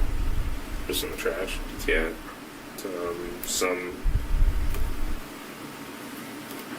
just everywhere. My car trash, in my trash. They ended up in the car trash? There's a bag in the car that I carried around. It's a car trash. Oh, It's okay. like a gallon bag. Okay. That Yeah. So what happened is I spilt all the blood on the floor from my left foot hole, and then I cleaned it up with paper towels, and then those paper towels I took out of the house into my car and put them in my car trash. it's more portable than the garbage can. So, yeah, bloody rag after bloody rag, just trying to get it all off. And, I don't know, it was a lot. I didn't feel sick, so it couldn't have been that much, right? Yeah, you didn't lose enough to pass out or anything. Is there any reason to believe mom or dad's blood would be somewhere in the house? Have they been injured at all that you're aware of? Well, my dad scratches his psoriasis till he, like, gushes blood. Okay. Gushing, describe. Yeah, my dad floods the living room floor with blood on a daily basis.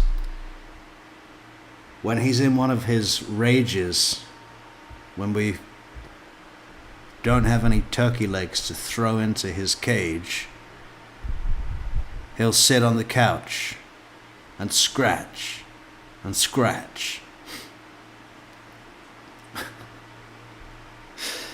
The picture he paints. And then, of course, the mother gets these chronic nosebleeds, and has to run from room to room, because if she's in the room with the dehumidifier, she can only be in there for a certain amount of time before her nose explodes all over the walls, and then she has to run to the room with the humidifier and just goes back and forth. I think this is why they have the house on kind of split levels, because of the humidity. There's these pockets where she can exist, and as long as she keeps moving, that's fine. Describe gushing to me. Enough to run down your leg, like cover your leg, I suppose. Let's look up the Webster's definition of gushing.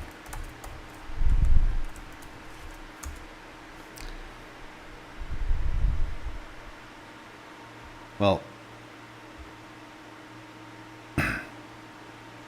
that's not correct. He has it on his knee. So when he does this, it just like drips down.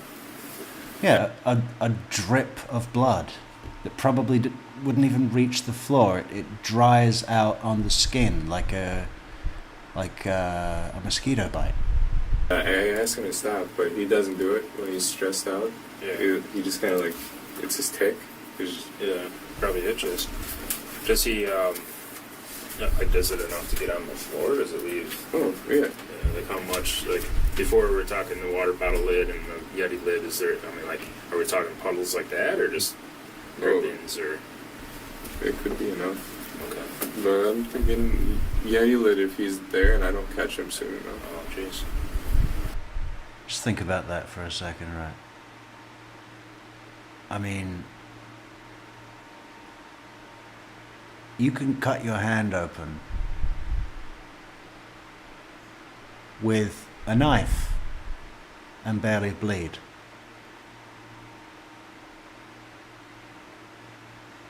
I mean, you can also do it really badly. I was cutting a fucking bread roll with a serrated knife. Man, I think that's the most I ever bled. It's crazy.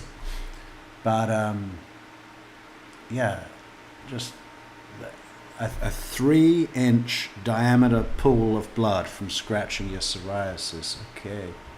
My ma's blood, Just from her bloody noses she gets sometimes when she wakes up.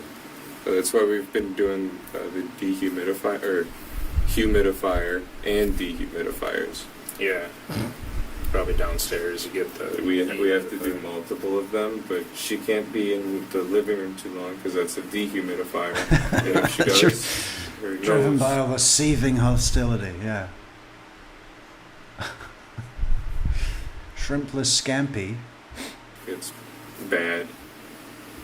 Not like a regular one. She gets it bad. But she either goes to the kitchen to fix it, her vanity, or the bathroom. When she has bloody noses, are we talking it's just spraying around? Is it just dripping? Well, it's not squirting, but it's just Just enough to, dripping, like, and know she she- doesn't notice it. Okay. She can't feel it anymore. Okay.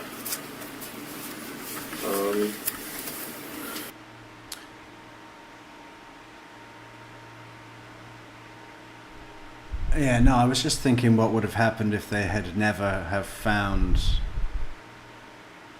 the body parts.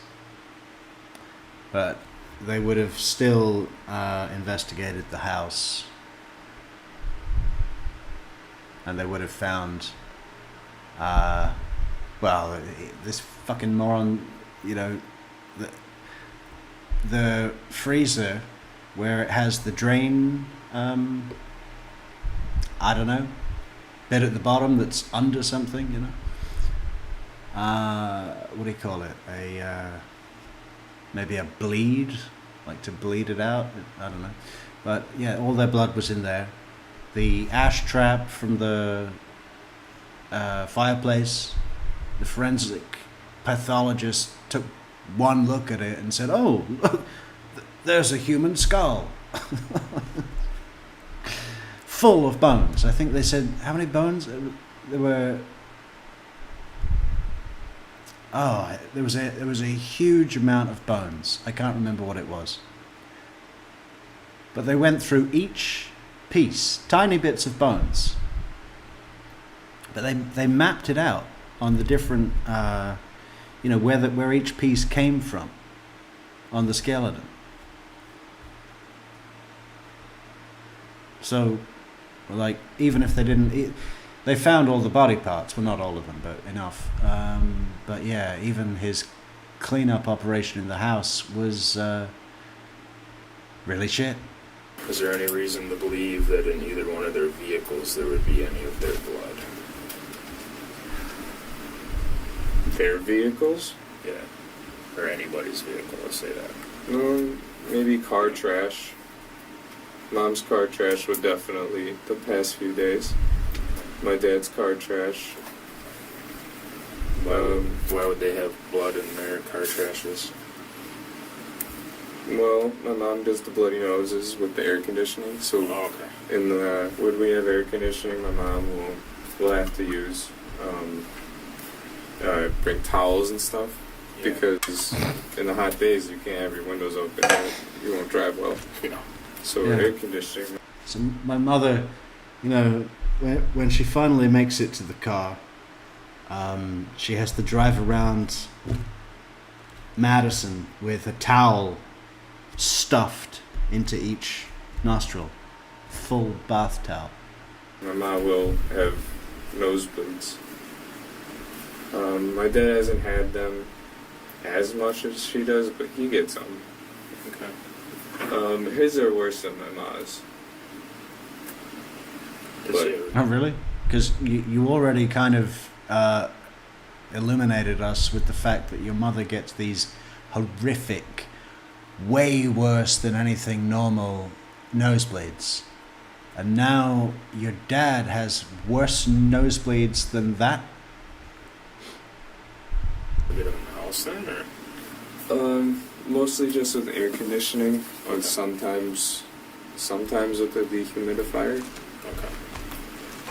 Me personally, just in air conditioning. Mm-hmm. I get them, but not as bad as my parents. It's not bad. Okay. Alright.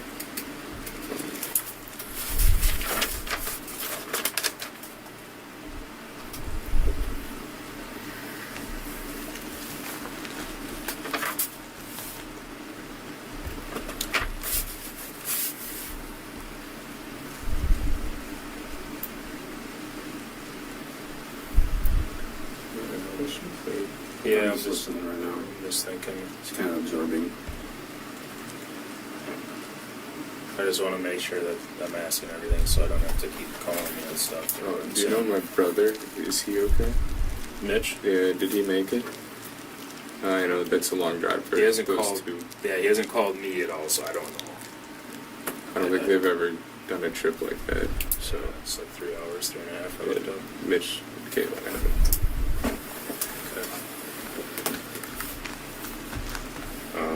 As far as I think Mitch is pretty fucking lucky that he didn't, that he'd moved out of the house already. And the girlfriend, Kat, she surely would have gotten murdered at some point. You know, this depth that he's gone to protect his own kind of what is it even? I don't even know what it is. His character?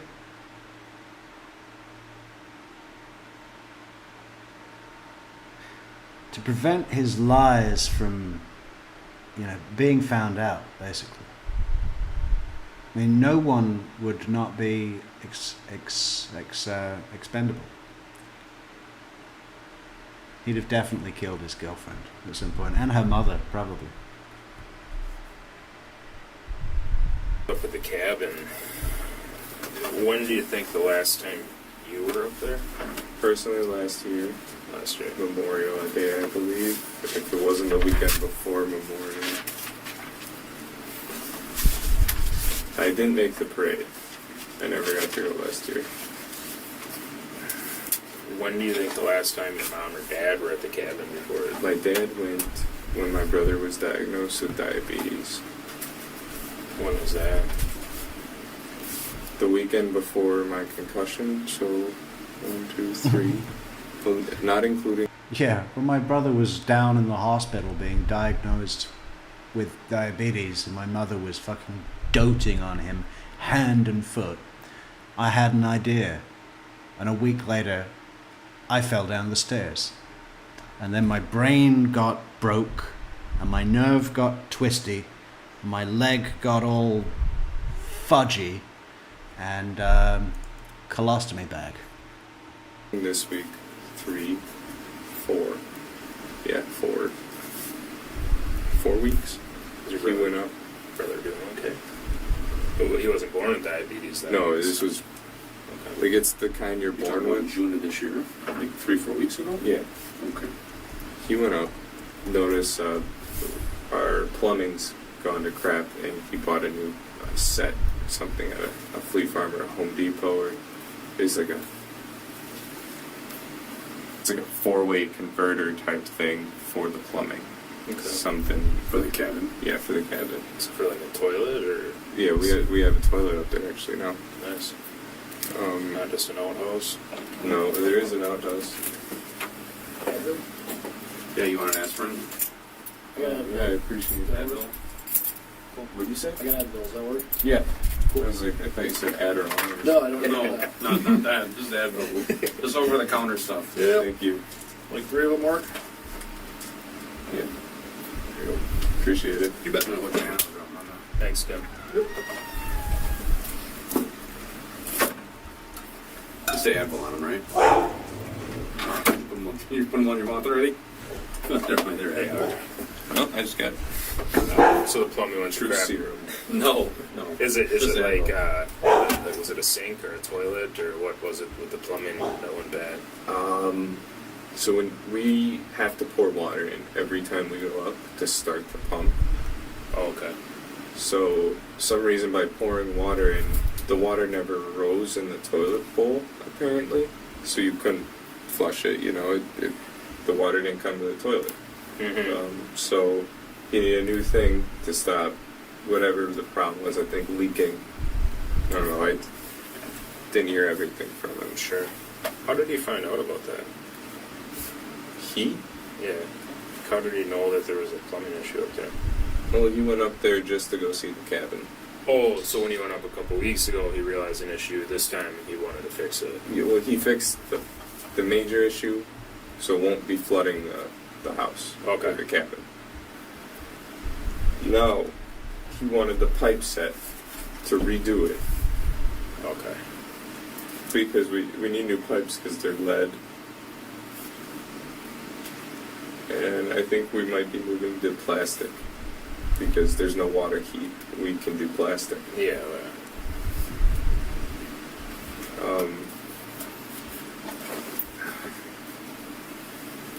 Okay, I'm trying to figure out what that part was. But that was when Mitch, diabetes, the number one. Did Mitch go up there with him when he No, went? my mom and I were kind of with Mitch all that weekend, doing stuff. Dad just went along. Yep. And then later that week, I had my fall, and I've just started getting my memory back.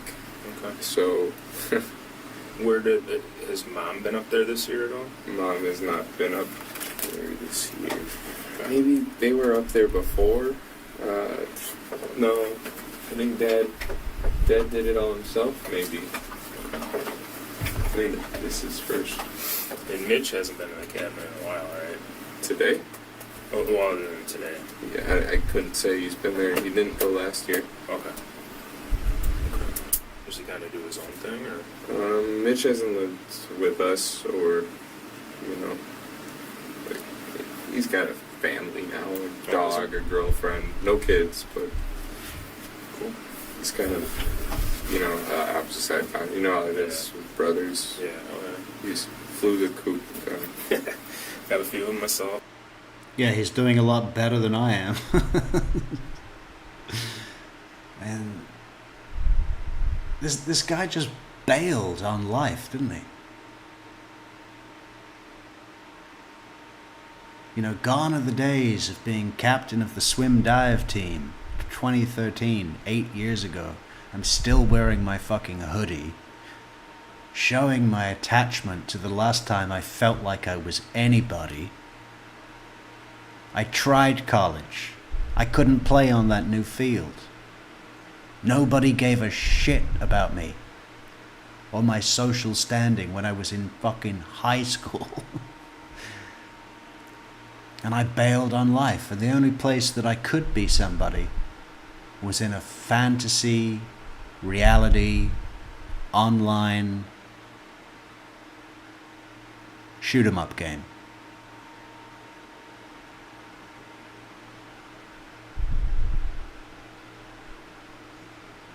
You see what I mean with the study that could happen of this guy? Not only is he inadequate, he can't face that sense of inadequacy. He must live in the game and hold on to any perceived sense of self-value.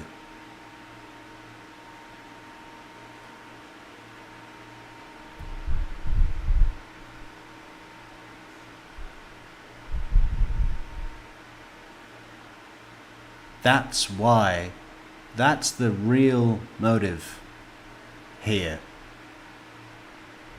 To prevent himself from being forced to look in the mirror and acknowledge the fact that he just doesn't feel good enough. Maybe life insurance came into it. It just doesn't seem like that was the motive. The real motive is his inability to acknowledge his own shortcomings. His need to hold on to any sense of self that, you see what I'm getting at. That's the interestingly, I don't know if we can say unique, but unusual thing about this case. I don't think we often see someone going to such drastic measures with such an ill thought out, impossible to work bullshit plan, born of a need so trivial as not being able to acknowledge your shortcomings and look yourself in the mirror and all that sort of stuff, right? It's unusual. I'm sure it's not the only one. But, you know, there's elements of that in other cases. I'm sure Jody Arias partially had something like that within her motive. You know, with as the wife of Travis Alexander, she would be, you know, that would be her anchor. Without him, she's just fucking breaking margarita glasses in the Mexican restaurant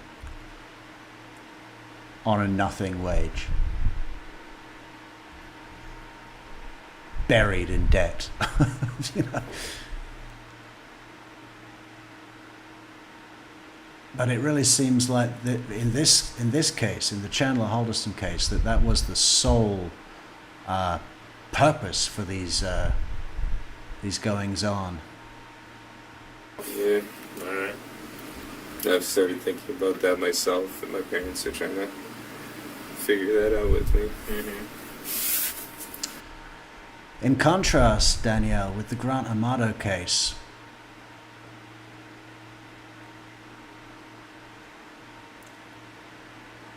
you know, he was telling Sylvie how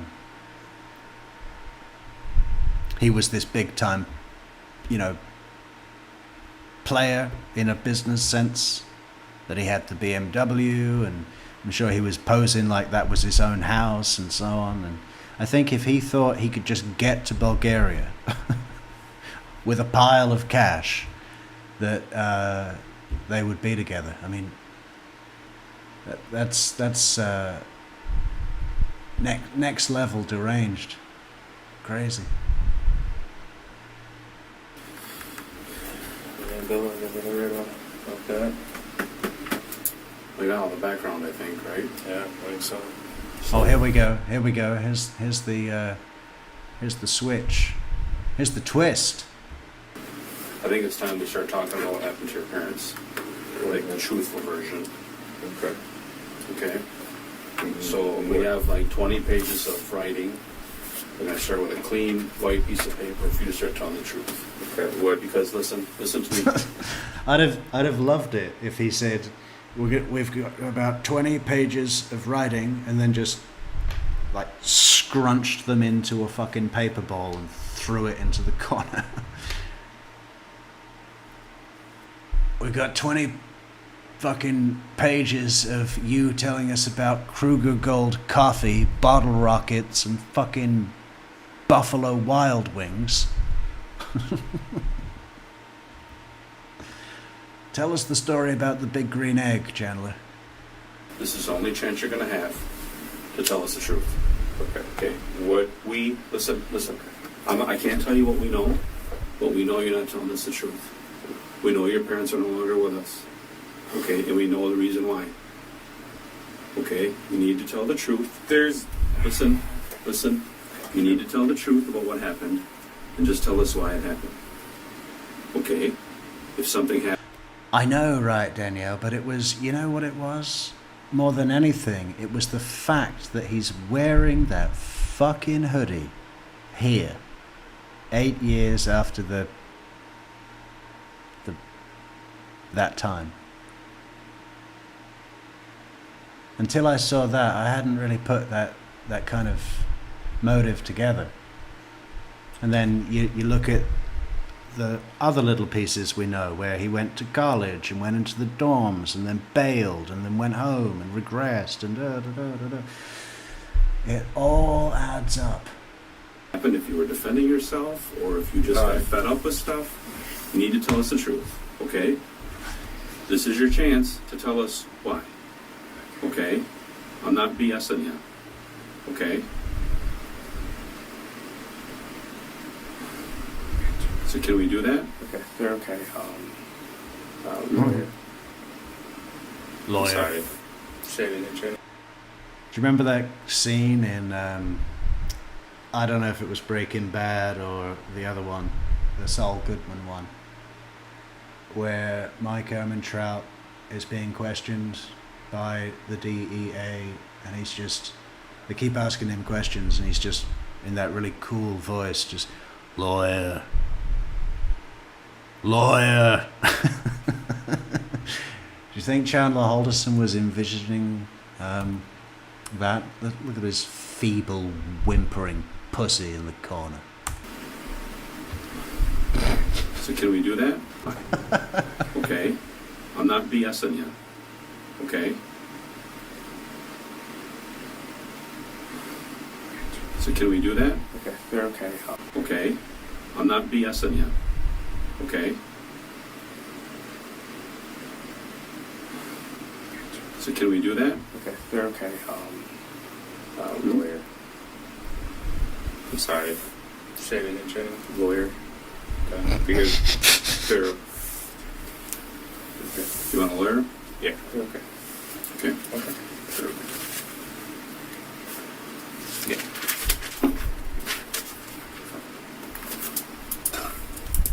That's right down the tongue there. It's about 641.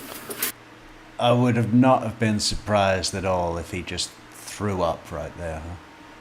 You're under arrest. Okay?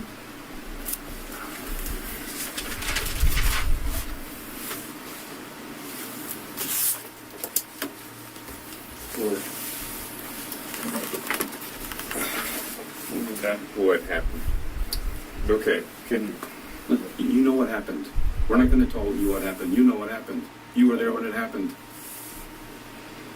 We're not BSing you, okay? I wasn't there when it happened. We know more than you think we know. I Okay. understand. There's people that have told us things. We have evidence, we have proof that more has happened. Okay. So your parents never made it to the cabin, and I think you know that. Okay. So you're asking for an attorney. We're not going to ask. Well, yeah, Christina. But much more as an underlier, you know. I think a big one is greed.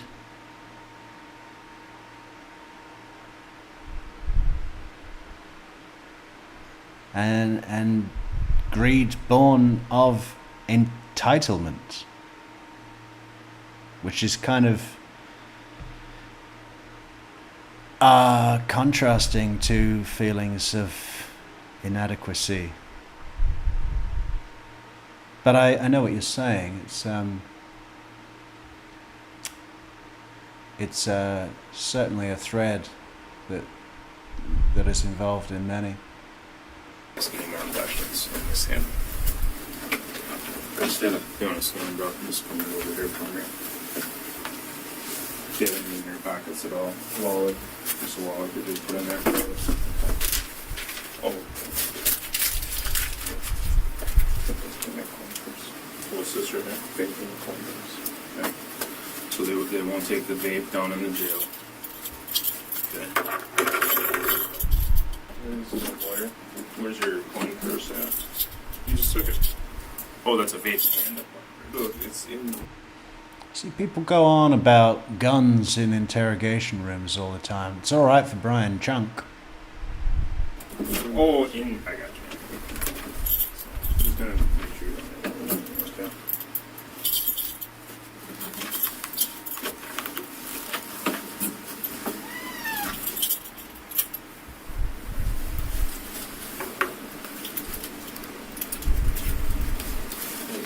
Let's take this as well.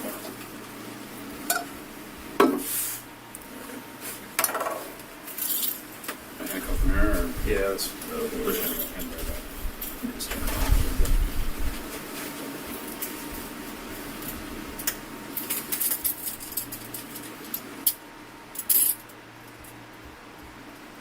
Look over your hands for a second. Good.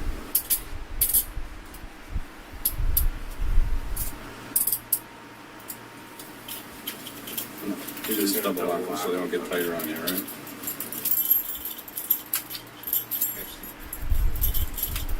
So the way this works from here, we get you downstairs, fill out some paperwork, we'll get you into an area with a phone, and then you can make phone calls from there, okay? Is there a way I can Where's the how do I make a lawyer call? downstairs? So once we get you booked in, we'll get you the opportunity for that. How do I make a lawyer call? See what I mean? He has these strange vernacular. How do I make a lawyer call?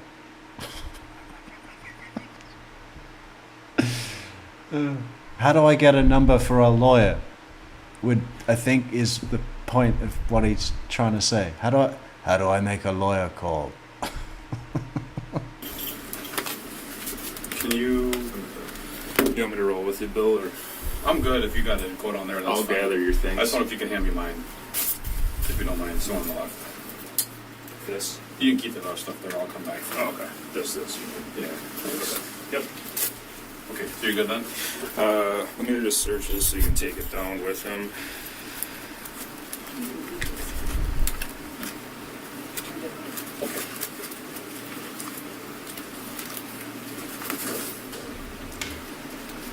I think they should be okay with that. It's just a That's a multi-tool. bottle opener. Yeah, they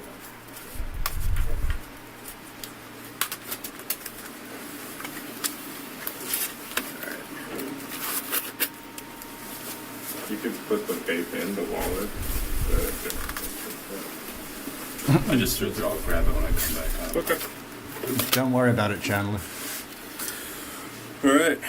I love how the last thing we see is that stupid fucking giant mug thing he has. Gotcha. One thing. Okay, we're good.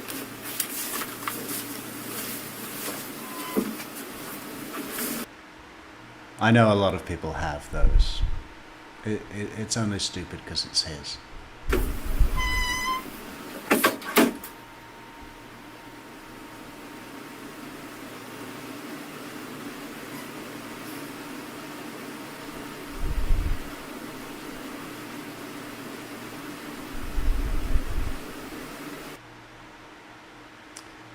Something so fucking energetic about, you know, that room, that little last shot of the room. You could put the vape in the wallet. Yeah, take it. Can you? So once we get you booked in, we'll get you I'm good if you. multi-tool. Come on.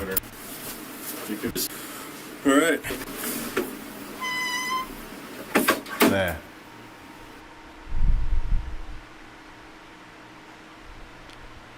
You know, that chair, that room, that fucking mug.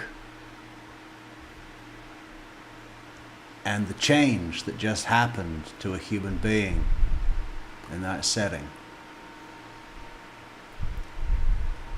The fucking stress hormones. You know, if you put a dog in that room right now, they'd know something just went down, right?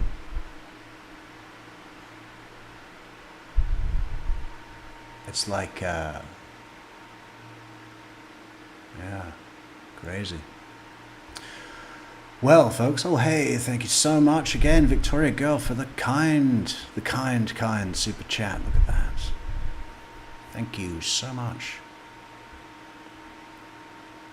Well, I did envisage this episode being a little bit of a hop around a few different Chandler videos. I guess we'll come back tomorrow with some jailhouse calls, maybe a few witness testimonies.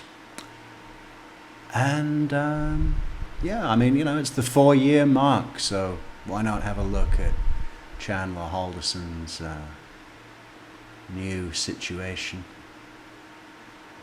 His defense was really funny as well. Because they really just didn't have anything. They basically said, do you know what happened? Do you really know what happened? Is there a video? There's not a video. So you don't know what happened. Reasonable doubt.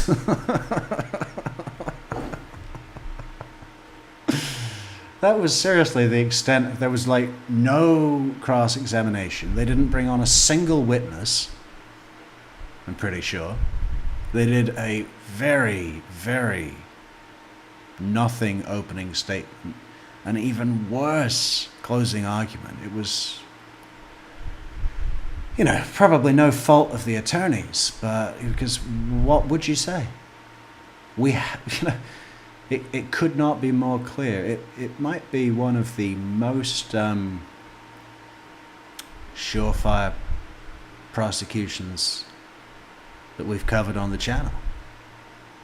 But I really like the fact that the state prosecutors put everything into the case. Leave no stone unturned. I mean, they could have probably just done an opening and a closing and not called any witnesses as well. It would have been a very short trial and still a guilty verdict. But they really went through everything. And Attorney William Brown, was excellent. And his co-counsel, I forget her name, Vera? Or was that the defense? It doesn't matter. They were both very good. The judge was amazing. So why not have a look at that tomorrow? But for now, just to pass the 4-hour mark, thank you so much to the chatters, the super chatters, the stupid, the super sticker givers, the super coffee go-getters, and the moderators, the bulletproof Metrix moderators. And thank you so much to you, Victoria Girl, for your kind super chats. Let's just go through the comments. You're not taking your vape? No person has ever vaped as much as Chandler Halderson vaped in the cop car ride. Yeah, that was a really funny ride. And the contrast, because Kat was riding in a separate cop car at the same time, and she had a great time. They were talking about fucking musicals and all sorts.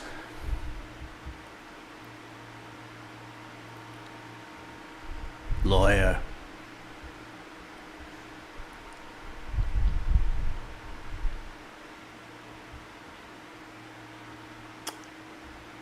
Yeah, I wonder what he had in his cup. Not Kruger Gold, obviously. Under the greed is fear of inadequacy.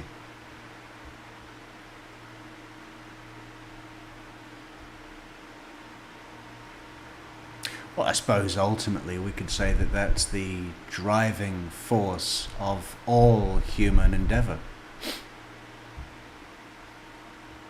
It depends how far we want to go, Christina.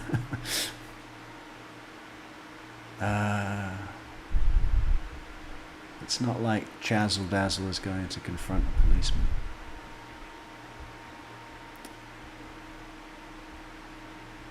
Yeah, I know, Danielle.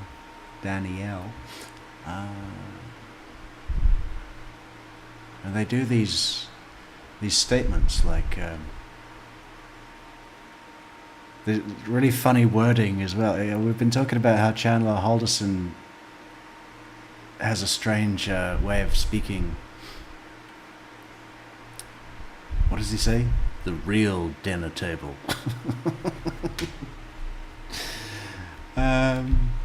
But then the attorney is like, but what did happen? What happened to the Haldersons? What happened in that Halderson's home? What is that? Oh, it's brilliant.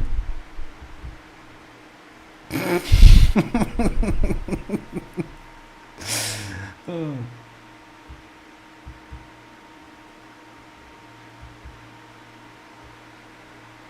And William Brown he's got several different speeds, and he sort of dances through them. Sometimes he's having quite a almost it's almost like he's giving a nice jovial sales presentation or something, you know, to the jury, and then other times he'll go like his brow shifts down and he goes on this sort of seething, you know, I'm trying to think if I think it's the rebuttal for closing. It's brutal. It's a brutal rebuttal. Whenever I see someone constantly lugging a huge personal cup around, I think they must be really needy. Yeah, I just don't know when this happened. When, you know, everybody carries their own personal bottle of water in a special mug. That never used to happen. You know, you had a drink before you left the house.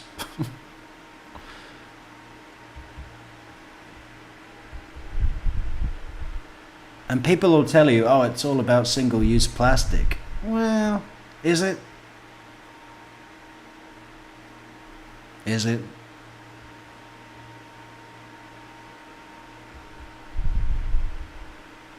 It's fadistic. There's a huge fadistic element to it.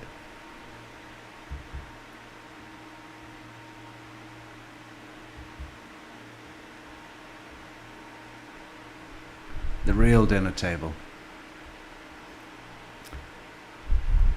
Okay, we are at the end of the chat, guys. Okay, thanks for being here. And we'll be back tomorrow. In fact, we've got a lot of catching up to do. We've got a lot of catching up. I'm thinking 12-hour daily streams. But maybe that's a bit ambitious. But, you know, we're going to have to do something. Anyway, we will see you really soon, definitely tomorrow, at some time in the day or evening. Okay, good night, guys. Thank you, everybody. Good night. I'll whiz our outro.